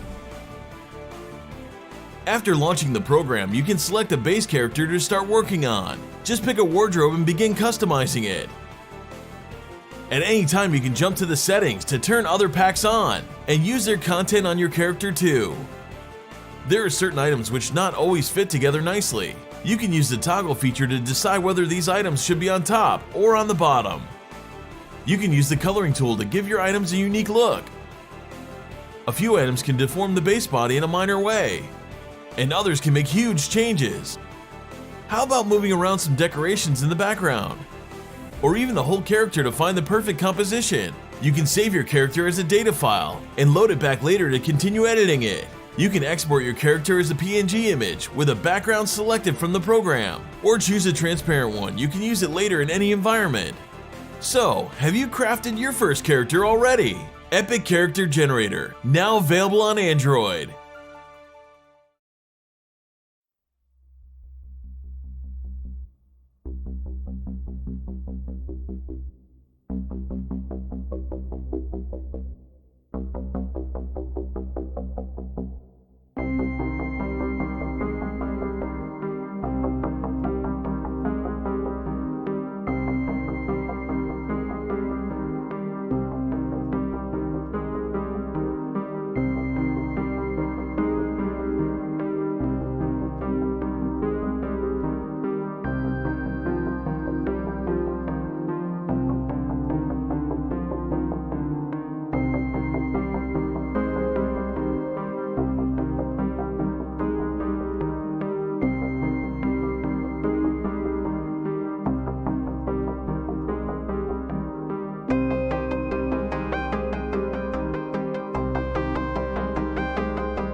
Macarena. Sorry. Welcome back. Let's check some questions for the characters and myself as we get back to the show. We had a question about why were the Onis at the chapel. This is like an old riddle from like the Batman 60s cartoon. So the Riddler was like, he had this question about Onis being at the chapel. I actually think they were looking at getting married following the trend of villains in the show. Like the Onis were like, well, we heard the hobgoblins didn't make it, so we might as well share our vows. No, actually, the Onis had established this location as their coven. And so they have desecrated these ruins. And usually their strategy is to lure folks in under the guise of being adventurous dwarves, because this was once a dwarven temple, and to collect their loot. However, not many folks have been making their way this side of the Witchwood since the hobgoblins have been plaguing the area, mostly on the other side. So, Onis, just so you know, they're typically giant, they're lawful creatures, they're evil.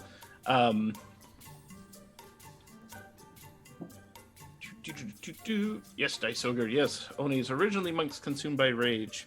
However, yes, this is the location of their coven. Perhaps they were dwarven monks in their previous lives, but we will never know. All right. So also from a design perspective, that's an encounter that can scale from like a CR 8 to a CR, I think, 18. There's a dynamic difficulty adjustment based on our party level and our adjustments and things. If you follow us on Patreon, you'll see in my notes for the session, I'll point to the supplement where that encounter can be found. If you want to make it harder, add more Oni, have them do things like not come out of dwarven form early, use charm spells, things like that. Pin darkness spells, different places, use their invisibility. 5 Oni, all with Cone of Cold, are frightening. And so, let's get back into our session. So the Velkyn Weave has wiped out the Onis in the area. There's still one lurking in the woods someplace, but he probably won't be back anytime soon after seeing that display of force, lest he find other Oni friends and siblings to join him. But I doubt he will. What do you do? So currently the stairs have collapsed. You do have your magic rope to go up and down as needed. I'm curious. I need 10 minutes to give us all some healing. Take 10. Yeah. Please.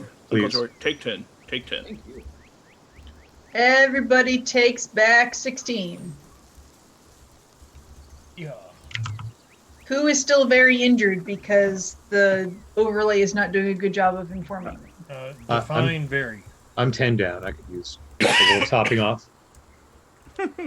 Okay, I will Top it off of the HP. I'm almost 30 down. Okay, I'm gonna. 28 down. Okay, Eldon first.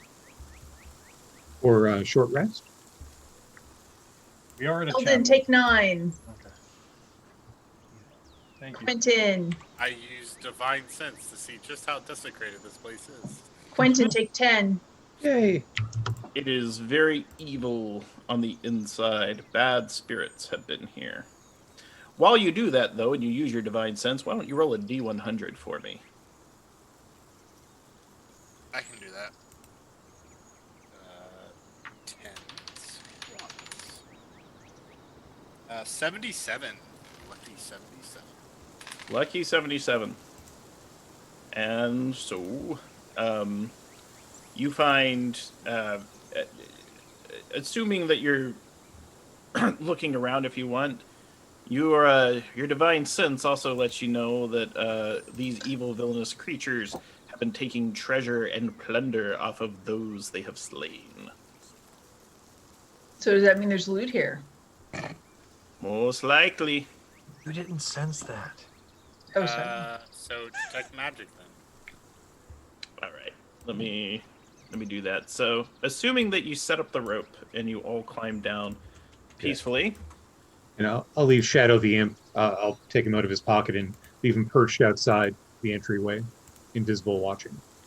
I'd like to cleanse this place of its foul stench. Yeah. By looting the treasure. I'd like to cleanse this place of its foul stench. Well, I It's meant cleaning it.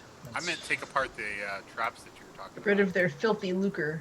Okay, yeah, so you start removing the runes, etching them out, peeling away the glyphs, tearing down the nightmare tapestry, mopping up the Night's Bane on the floor.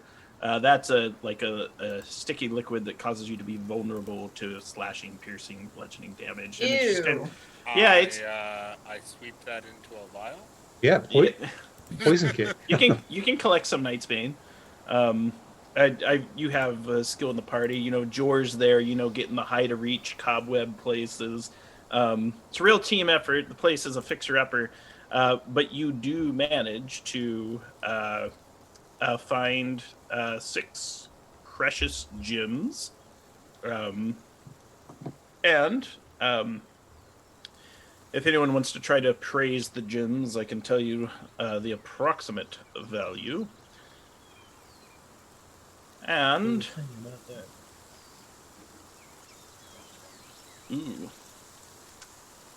you find a quiver of arrows that are magical. They are shimmering with the blue light. Fancy.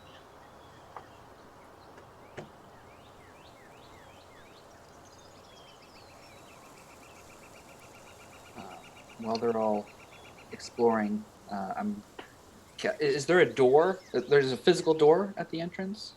So at the entrance, it's a port. There used to be a door, but it had been knocked down long ago. And then there were stairs going down, but they collapsed when Quentin went down them. Okay. Then When you eats fewer pies.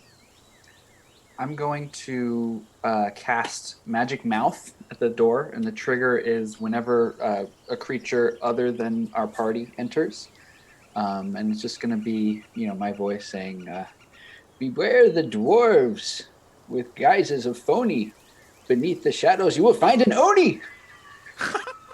Sorry, that was good. Good guy, Bo. And those Oni are full of baloney. You should also make it not say that for the Oni. So they can't discover it by accident. So annoying for them. And if they accidentally are, then they can't wait inside and what if the dwarves are like, follow us in, and they go through? It's like, ooh, sorry. I want to set up like some stupid magic mouth where it's like, you have reached the 5th clue. If you travel 50 miles yonder, you will find the greatest treasure. And like, 50 miles yonder. Eh? There's nothing Let's there. Just go see what's nothing. Like magical geocaching. Yeah, we need to set up some fake treasure maps for the other shows on this channel when they come around. Be like, just playing them around Faerun. National treasure. Another clue. Don't you tempt Quentin's writing skills? He'll do it. He'll do it. Who's to say I don't already have a couple fake maps on me? Yeah, right. After we've cleaned the place up, I'm going to do one more once-over and kind of activate the blind side, dragon sight, and reach out and, looking for hidden cubby holes and stuff. Not so many hidden. It appears that this was a simple church at one point. However, you do remind me that there is. No, I only roll on that table once, and I rolled what I rolled. I was gonna say I'm supposed to roll 1d4. No, just one. But there are these glowing blue arrows that you found a quiver of them. Do we figure out which god this was dedicated to? Originally, at some point, this deity is an ancient one. However, you can tell that the dwarves that were here were followers of Helm, and specifically, they were like a dwarven protectorate to guard those that paved the roads in the area and built the great dwarven bridges. They were an order of dwarves. Home worshipping dwarves. Cool. So what's the plan now? Now that we've kind of camped out and cleaned up the place, we're not staying here forever. We've got a bigger place further down in the wood at the keep. And Jor's like, and I've got a very fine house. I think we were using this just as a temporary layover while we waited the arrival of the forest giants. Did we come here? No, there was a different rallying point, and we still need to get word back to Drellin's Ferry. And for that, I need sleep. Yep, a new dawn. It's 11 in the morning, and we're turning in for the day. No. Gonna Well, sleep you can 14 decide. hours. You can get some solid sleep, or you can travel through the night. Well, we have to get sleep in order so I can get sending and tell the Drellin's Ferry. Yeah, I mean, is it actually 11 in the morning already still, or are we later in the day than that? You could be later in the day at this point after the cleaning, maybe 2. Okay.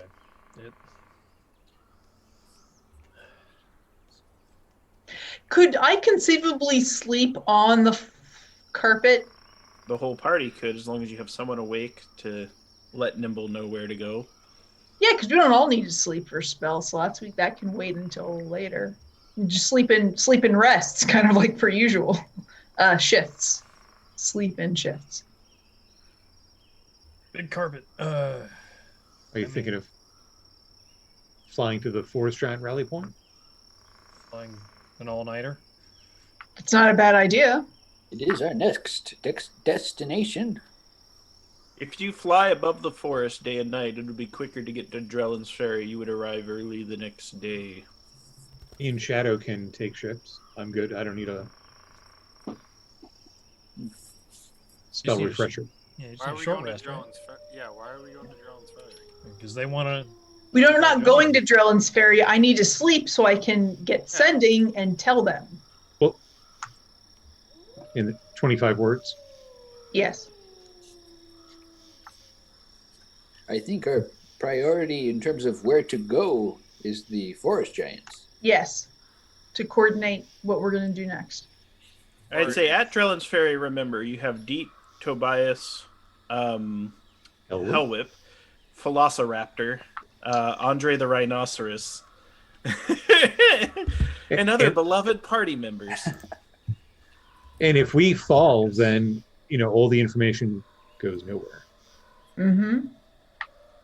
Yeah, they originally sent you to the keep to figure out what happened. You found a map and you found kind of a plan of attack and a rallying, a plan of, a villainous plan of a hobgoblin horde of thousands coming from Cinder Hill, marching on most of the free lands and territories under the rallying cry of, you heard the name once, Azar Kul. So, Send Jor to... I mean, we can do both, right? We can use sending tomorrow. Jor, well, here's what Jor says. Jor is willing to travel back to his cabin in his stead. Likewise, his thoughts are the giants are probably going to take to the wood lines. They're going to arm themselves with sharp arrows, and they are going to slay every hobgoblin they see. But depending on their number, Racklenaw was essentially very old, and their numbers had thinned. He's not sure if he's mustered more than a dozen or 2 dozen, and many of them are probably, nieces and nephews and things like that. But he will get giants, and they will fight the horde. If we need to get the map and stuff back to Drellin's Ferry, I could send my imp in Raven form back. It may take several days flying invisible, but it can go high and display. If we get there eventually. No, I think maybe we should actually just go back to Drellin's Ferry. That way we can organize some kind of resistance. The giants are going to do what the giants are going to do. There's only a dozen or 2 dozen of them. They're going to thin the numbers of that army, but they ain't going to stop them. And I don't think the 5 of us are going to make that much of a difference between stopping them or not. They may slow them down. They may slow them down, force them deeper into the wood. And the sending could go to the giant in charge. give him the update. To Racklenaw, be like, just letting you know, bridge is down. They're going to be coming a long way. Get ready. That sort of thing. I like it. Yeah. George's thought is he wants to go to speak to his niece and convince them to get out of the town as quickly as possible. Yeah, they could retreat to the next town, closer to the hills, where the giants happen to be. Yeah, I mean, right? or coming from, maybe. Or it could be one of those situations where a couple people stay behind. You set the town up, making it look like it's still occupied, and you get the army to come in and then unleash hell on them. All of these are possibilities. Contact old Delgalo, see if he wants to come hang out. Yeah, George said his only concerns is because of the political tensions in Drellin's Ferry. He's worried about landowners, troublemakers, not abandoning post and convincing other innocents to stay. Well, I think Velociraptor will probably take care of them. One way or another. Velociraptor, Musketeer's hat, rapier. Pick the way of words or the way of teeth. Sharp claws. Clever girl. We're So- moored. Clever girl. Flying back to Drellin's Ferry. If it sounds like the forest giants are just going to do what forest giants do, I guess we don't need to talk to them. Maybe send them ascending tomorrow just to guide them in the right direction. I'd say maybe so. Yeah. Okay. We can update that info later, And if need be, I can just keep the imp back here, invisible, and speak through him until as needed. Whether to try and speak with the forest giants or harass the hobgoblins. I think that's a decent idea. Well, All right. I guess let's head out then. And Jor fit on the rug with us too, or is he trudging back the long way? He looks at it, and he runs an idea behind Doliris. He shows you some schematics he's drawn in charcoal on the back of the desecrated parchment. And it's the flying carpet, you all on top, you're all smiling. And then he flips it around, and there's a web underneath the carpet, and he's like on it, because he can cast web, and he's like, I'll be underneath, spread eagle. Y'all on top. Are you okay with that, Nimble? That's Nimble. Nimble is like thinking, kind of shrugs, and then Jor's like, I promise to have you shampooed, and then Nimble agrees. Okay. Spa day for the carpet. Well, it is preferable to, whacking him out with a stick, so. We'll rent the fancy carpet cleaner, Stan Bell steamer. Drellin's Ferry. Anyone here got a shampooer? Yeah. We got his like a little Bissell spot cleaner. It'll have to do. Sorry, Nimble. Sorry, Jeff Squid. All right. Hey, Rainy, do you have any alchemist fire on you? On me, no. I could make some. If Nimble could blanch, he would blanch. Okay. So there is you're traveling. The trees look as though they are alive, and you are flying back to Drellin's Ferry.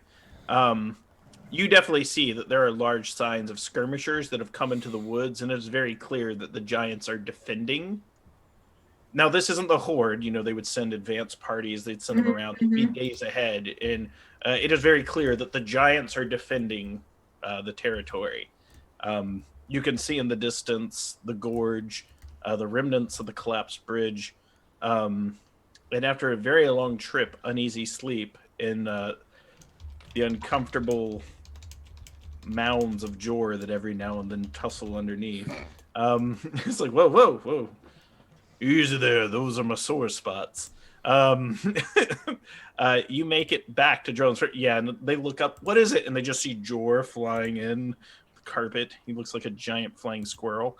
Oh God, yes. he can fly. Woo! He became what men fear most. That's great. And so it is late in the evening, and you arrive back at Drellin's Ferry over the guard, and you make it to the town. Everyone is well rested, all the benefits of a long rest, etc. Yeah. And Jor is in tow with you. So where do you head to first? There's lots of places in town. What is your plan of action? Talk to the person that asked us to go check out that keep. Yeah. Complete our mission. Check back several weeks in my notes. I think I can figure out who that was. It was a. There was a speaker. There was, I think her name was Serana, the niece. Yes, Captain Serana. Yes. Blanche Lafayette's there. Oh shit! I forgot she was still around. She'll be useful. Yeah. There's town speaker Winston. There's a couple landowners. Winston, I think it's the fella. As you come up too, like you're approached by the town guard, and you see it's like Deet and Tobias. They have guard robes for this town too. They're getting quite a collection. They're honorary members of the militia. High five, guys! Well done, capital work. We got you some converts, and like there's two families of they're like elven immigrants that are just like we staying here, and they've preached a good game, and we're considering the word of Tymora. Bless you, my fellow worshippers. Willing to take a chance, says Tobias. Take a chance on Tymora is their slogan. Yeah, that's the slogan of Tymora's church, basically. Take a chance. Take a chance on me. They ask if you're okay and why you're coming by flight. You didn't leave this way. Everything all right out there? No, it is not. Danger to the west. There are about 10,000 hobgoblins headed here. Jor validates your claim. Goes, hey, yep, and like everyone kind of looks up at him. He's like way bigger than everyone else in town too, and like they're like, so there's a lot of hobgoblins. How many hobgoblins? 10,000 at least. A horde. Maybe we shouldn't scare all the town folk immediately, or upon landing, folks. One of the guards, so not all the townsfolk are gathered. There is the family of Tymora, and like the family's like, well, you can stop them, can't you? Yeah, I'll just kill the 5,000 on the left, and Rennie can kill the 5,000 on the right. A good, well-timed divine smite would probably get the job done. Yeah, Jor's like, and leave some for me, not realizing what sarcasm is. Don't worry, we're safe behind these walls. Are you blanche-faced right now? Just because? No. This is straight up pointed. Okay. Oh, actually, I look like I've got the iron mask on because disguising the dragon mask. Interesting. A voice speaks up, and it's the town speaker, Winston Noro. And what of the keep? What did you find there? Funny you should ask. We found that we're the legal owners of the keep. And we cleared out the riffraff. Is it just hobgoblins, or do they have other allies? There was a manticore and a... And a dragon. And a dragon. So... Horns, bull, axe. Minotaur. Thank you. Yeah, so in the keep was just hobgoblins, but we found some things you should see, speaker. He invites you to essentially the council halls. He goes. He tells Deet and Tobias. He goes, go get the captain. And get old Zor as well.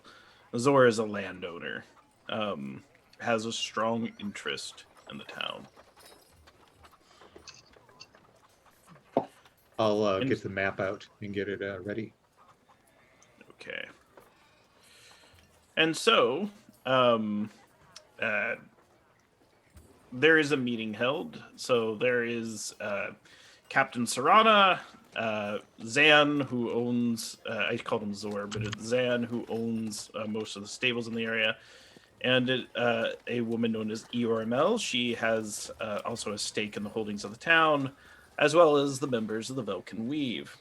And so they are meeting and gathered to talk about your findings. And they're like, tell us everything, and then we must make a decision. You want the bad news or the worse news? Well, you're making it worse. We do have some good news. We have secured a number of forest giant allies who are currently skirmishing with the advanced raiding parties of the Hobgoblin Horde. One of the landowners speaks up. Murderers! Traitors! There's a reason we drove them into the mountains. Because you're stupid. Jory goes, because they're stupid! And, like, his niece, Serana's like... Did you miss the part about the Hobgoblin Horde? And when he says horde, he means large fucking army, really. So you better take all the help you can get from anybody that's not actively trying to kill you right now. Well, what proof do you have that they're coming? We saw them as we flew over. How many did you see? You're speaking to the rightful owners of Roth Keep, and I'll show the documented paperwork. And we have a sacred treaty with the forest giants. So a little respect here. Sorry, there's some chuckling. They're like, yes, because the Vrathcat family has been so noble and honest and weren't, murdered in their own keep and buried with their baubles and trinkets. And then that's when George's like, a little respect for the dead and the rightful owners of the keep. And they do have a treaty with the giants. And then, there seems to be some contention. It's very clear that the landowners here, they don't like the competition, and I'm not going to call it peacocking, but they're like, we want to be seen as the ones in power. The speaker of the town is listening to both sides, and he's currently being persuaded to think with you, because army of thousands, you had to deal with giants to make friends. Because the giants were with dragons. Dragons, you say, and that's when they're immediately like, alert. How many dragons? 3. We fought one that was guarding a bridge so the rest of the army could get across. And that dragon, when it couldn't kill us, decided to retreat. There was also a big blue one. Don't forget that. There was a big blue. There was. Past tense.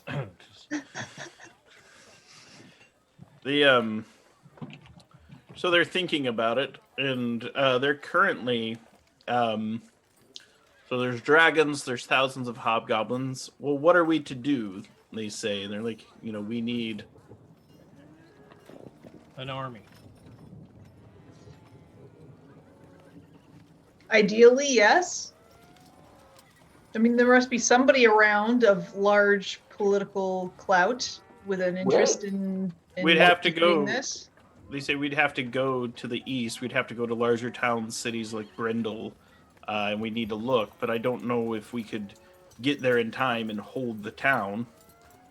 Well, regardless, they are in the path. Word should be sent so that they can prepare and perhaps eventually send aid. What do you mean path? Oh, you have a map. If you look at the map, they had a whole battle plan. Destroy this town on this day, destroy this town on this day. Now, we delayed them a hell of a lot by taking out the keep, taking out the bridge. I'm sure the giants out in the hills are going to give them hell. They don't like them because they're friends with dragons. Despite what you think of the giants, they're going to fight them tooth and nail. Yeah, they're taking a look and they're taking stock at this point. How many other bridges are there they could cross the horde? The they will find a way past. They have powerful magic, so surprised that if they had wizards, sorcerers, wormlords, so to speak, that they didn't simply shake the stones across, or fly on the dragon, or take an airship if such a thing even exists. It does. Yeah, they have one of those. We saw those to the north when we were further away. Pretty Headed sure this there's an way? airship coming this way. Just one. And it'd take a while to ferry all the soldiers across. Yeah, the landowners are like, they just went to plunder the town when we leave. And like Jor rolls his eyes and at that point just drops his club in front of them and shakes the table. He's like, if they wanted to take the town, they could have taken it. I've seen them in combat. You do not have a way to prevent them from taking whatever they want from you. But at this point, they are standing in defense and have stood in defense. The speaker of the town looks at you and says that they have an army of thousands and several dragons, and they are on a very aggressive approach. What do you feel our chances of holding the town, or should we abandon it altogether? Is there actually even a wall? No. Well, that lessens some. What are your thoughts and feelings on the hobgoblin religions and Tiamat? They're big fans of Tiamat. We're Peller folk. Anti-Mora, says a contingent at the side, and Deep Tobias nod. No, the fight does not need to be here. The fight can be the forest itself. Mm-hmm. We make them do it. You've already seen them. I don't know how you want to say it. Superstitious, if you will. If They're given cowed. If given enough incentive to We're be. hobgoblins. How many at once? The thousands or the tip of the spear? You eventually blunt the tip, and Yeah. then you hit along the entire shaft, and eventually you find the weak point that breaks them. The secret is to fight smart, not hard. 1,000 cuts. Break the morale. How many soldiers do you have guarding the town? Proper soldiers, not farmers with pitchforks. Well, we've got about 12 and 2 lizard folk. Shit. I'm a Yanti! He shouts from outside. He's not in the secret meeting. Why not? Because it's secret, and Guarding the door! Defending the town is not something we, the 5 of us, can do with the 12 competent soldiers you have here. Yeah, we'd need more. Several thousand. Not to No. mention one pass of the dragon in its breath, and you're all dead. to go back to your initial point, yes, evacuation of the civilians is probably prudent. Yeah, either give us more force to work with, or we have to leave. If you can't conjure an army, you better move yourselves out of here, because they're coming this way first. They're thinking about it. They say, we'll probably have to head to... we'll have to start making east for the next town along the road. Probably head to Brindle. Drellin's ferry will fall. And Captain Serrano speaks up and says, you've done us very good. What we must do is head to the walls of Brindle, and from there warn them of the oncoming horde.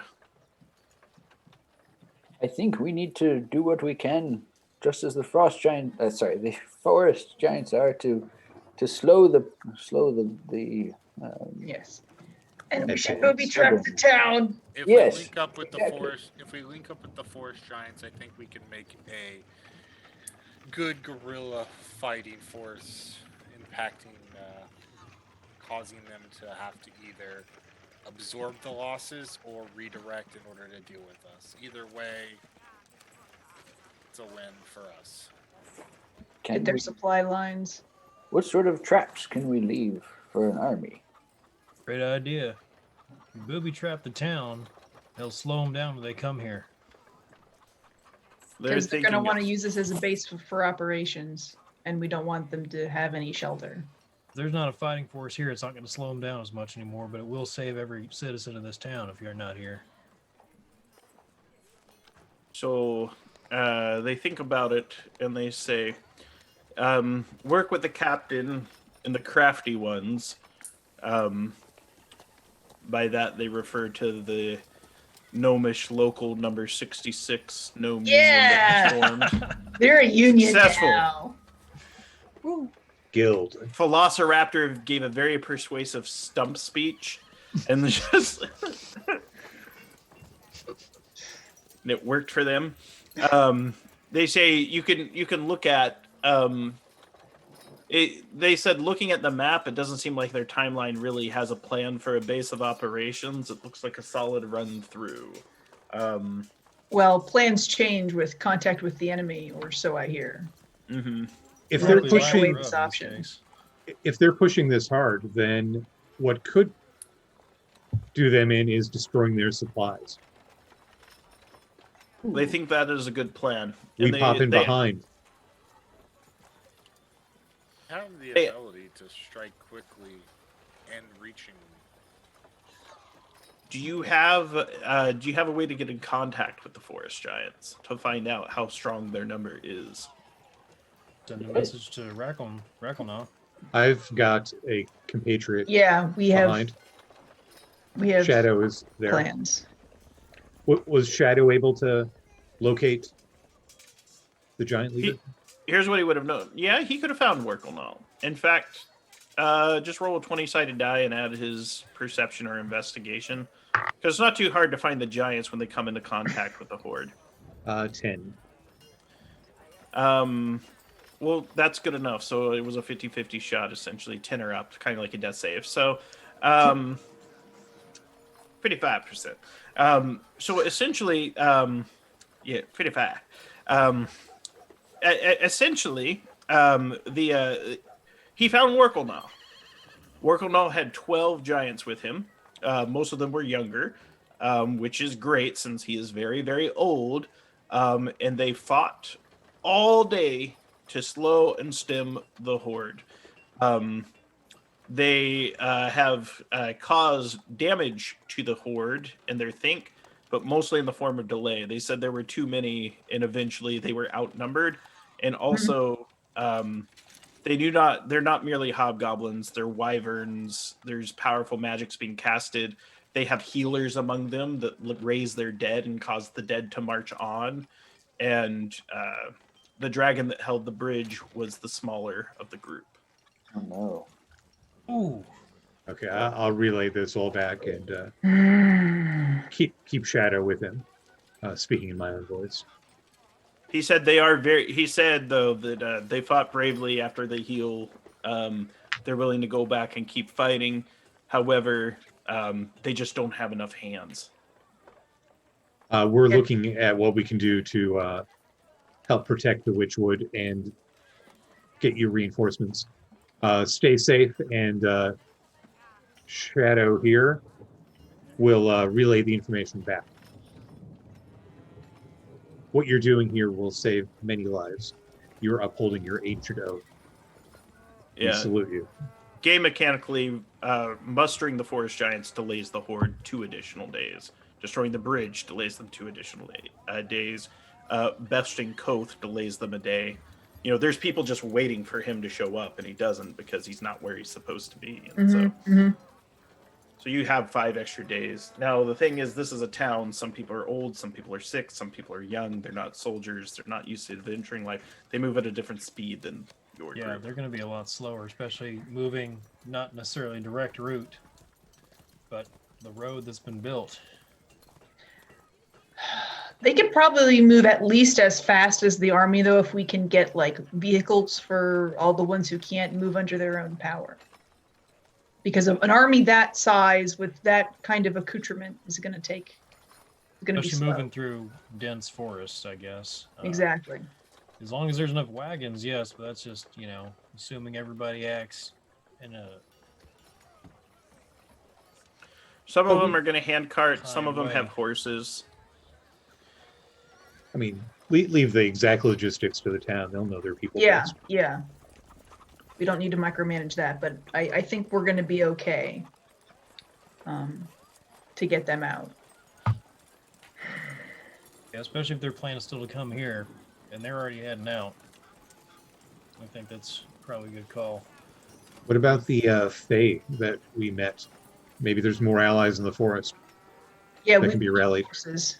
Absolutely. So the dryads have been attempting to awaken trees and shift the wood and misdirect the army, and they are taking the hobgoblins' markers and moving them. Nice. To use them. Right. You have because dryad allies. I said I was going to tell them what we found out, and I haven't done that yet. So You haven't. You traveled much quicker. Do we know of any more Hydra in the forest? Well, the one we met didn't end so well for it. I don't know if they would consider. I'm just saying, sick the Hydra on the goblins. 2 birds, 1 stone. Maybe we're not thinking big enough here. Like the hobgoblins have literally rallied an army, and they have a whole support network. What if we put the call out for adventurers? Surely there's people out there. Renyan, you've got your the person that you fight with all the time, your nemesis. What if he was to show up to see who was the better at killing hobgoblins? You know what I'm saying? We need to send the message out to the wider world and get some allies here. And they should send a rider to Brindle and Tarleton immediately anyway, as fast as possible on their fastest horse. Word needs to get out immediately. I mean, they say there's someone in town from Sorry, Brindle. go ahead. By the way. Sorry, yeah, they say there is someone staying here from Brindle. Okay, good. Give them a fast horse and let them know what's happening, because they're going to need to accept refugees and resupply from the other towns that are going to be evacuating to them. The captain speaks up and says, "What do you mean, nemesis?" What? Someone who thinks that I'm overshadowing him or something? I don't understand half of it. He doesn't have a toad-like squire in dark armor, does he? Oh, God.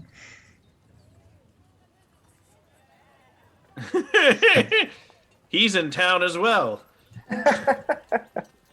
Wow, what were the chances? Staying at the inn. Must be your birthday. If he really wants to prove that he's better than Renyan, he needs to kill more hobgoblins than Renyan. They're that way. Have at it. Chances. That is. You know what we could do? There's that dwarven chapel that we kind of restored a little bit. We could put that up, like call it in, and like whoever kills the most gets that as a prize. Well, frankly, we already got all the loot out of Wrath Keep. Nobody else knows that. Exactly. Give that up as a prize. We don't need to keep a keep. We're not staying there. So I think it's a good idea to get other adventurers in the area, but hobgoblins they're well disciplined. They're an army. We need an army also.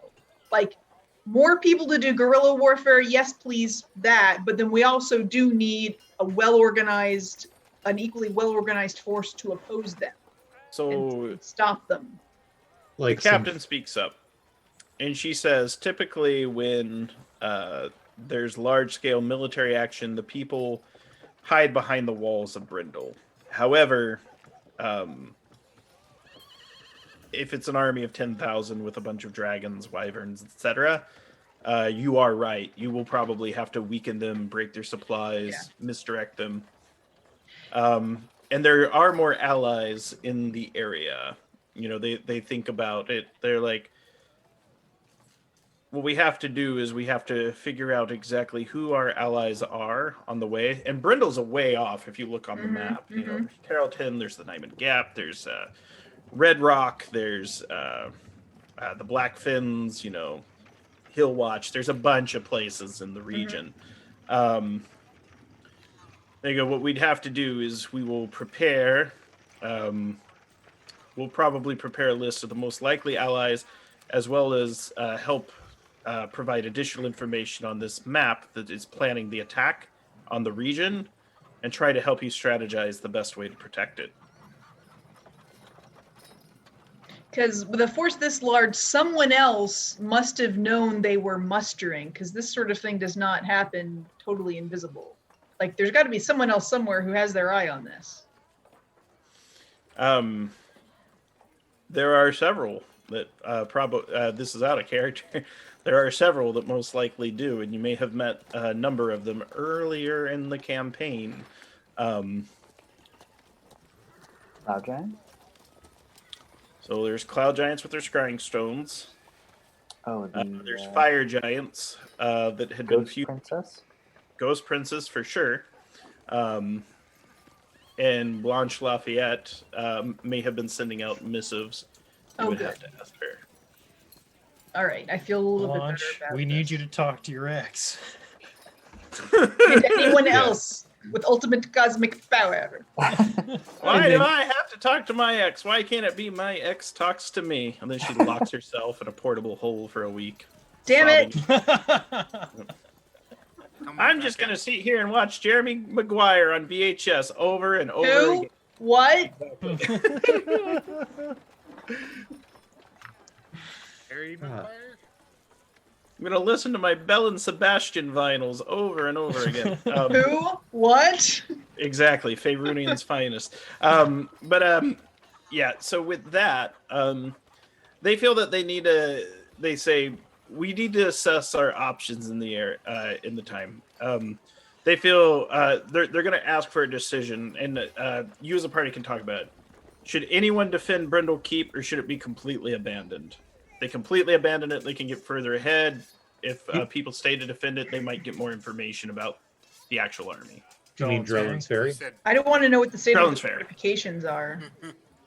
Like, if they have really good fortifications, then I think that's worth defending. But if it's like... Do you remember when you crumbling first met stone their wall- guard and you just kind of walked up to them and they're like, go away, and you had your one pet zombie that terrified them? Oh, that was Brindle? No, that's not Brindle. Brindle Jones actually has great fortification. Oh, He yeah, has that's what I'm talking walls. about. Like, if it's good fortification, then I think it's probably worth defending. No. Yeah. He misspoke, though. He meant Drellin's Ferry. I meant Drellin's Ferry. Okay, no, Drellin's Ferry's gone. Done. It's gone. If you have somebody that wants to volunteer to stay behind to scout the Hobgoblin army, bully for them, but I wouldn't ask anyone to do that. Yeah. I mean, there still is a bridge at Drellin's Ferry, or is it a ferry? There's some way of crossing the water. Right? There's a bridge. So this is yet another bridge. We let them cross a sizable portion across. And then blow it up. Drop the bridge into the water and have them swept down the stream. And they're thinking too. They say if you need reinforcements, they think it'd be good to do follow Iridian's suggestion on the bridge. Then they kind of point out too. They're like, if there's if we're gonna get reinforcements, they're probably farther north, so you'll have to head up and around. You could head to Lake Reston. You could go east toward Brindle. There's going to be different places along the road where you'll be able to find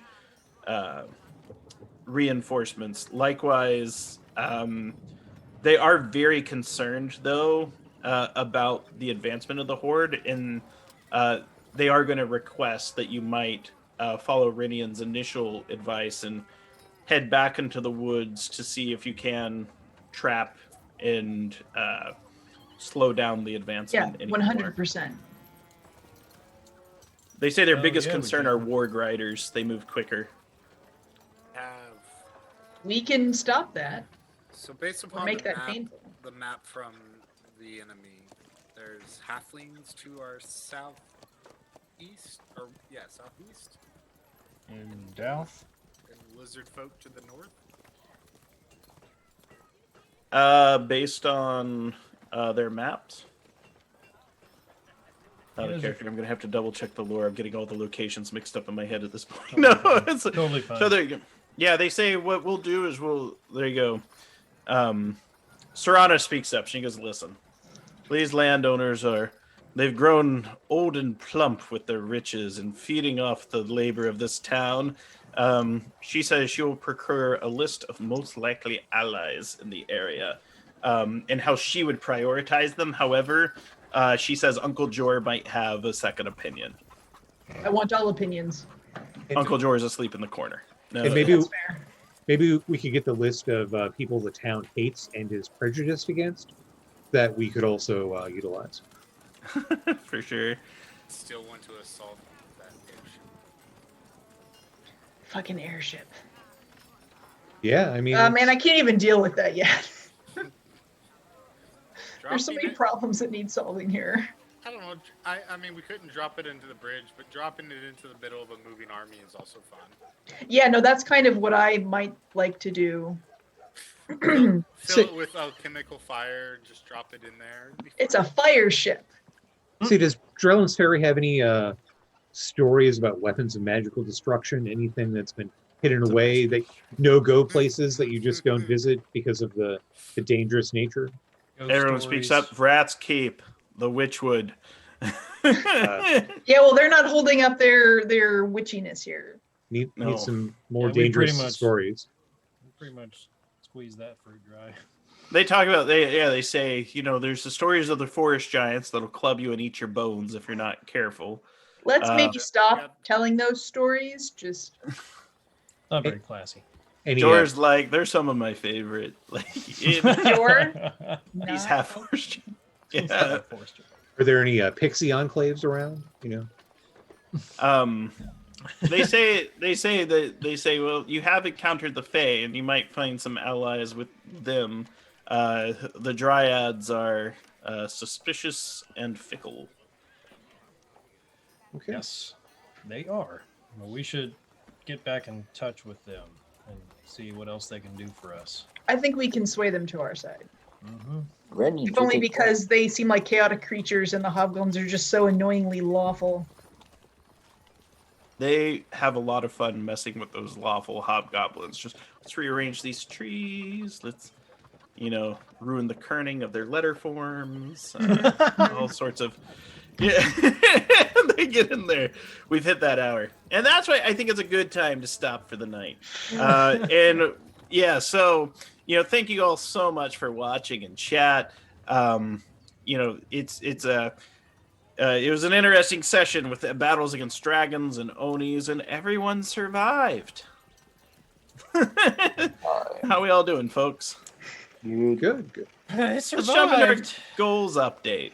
All right, your subs show your support and that you want the Games Tavern to upgrade the productions and make better shows for you. So don't forget to cheer on your favorite character when they do something awesome, like escape from a dragon on a flying carpet. Your bits cheers means that you love what the characters are doing, and we love you, friends, for that support. So we love all of you for now, for your new subs and bits this week. Corey? Please go visit all of our great sponsors, overheadgames.com, D&D Beyond, Incarnate, Talon and Claw. They've all been great in providing us prize support for this month of giving. Please show that appreciation to them. And real quick, the winner of our Talon and Claw $25 gift certificate that was unlocked because of a generous donation this evening is Keith MC.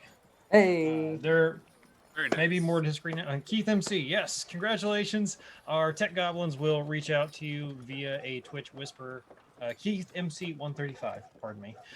We'll reach out to you via a whisper on Twitch to get your information and send that amazing gift out to you. And we'd like to recognize one of our regular Patreon supporters, Matt at 333.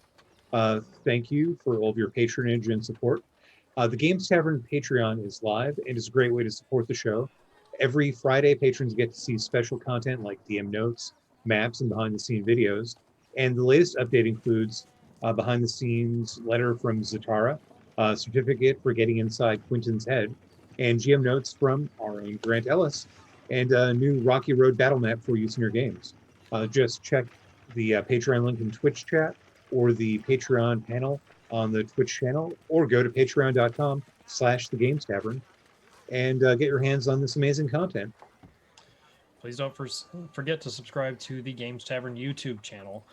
Likes and comments on the videos help us get to know you and gets the word out about our shows. Makes a huge difference in what incredible content we can bring to you as the shows grow. Thanks for watching. Thanks for watching. See you next week.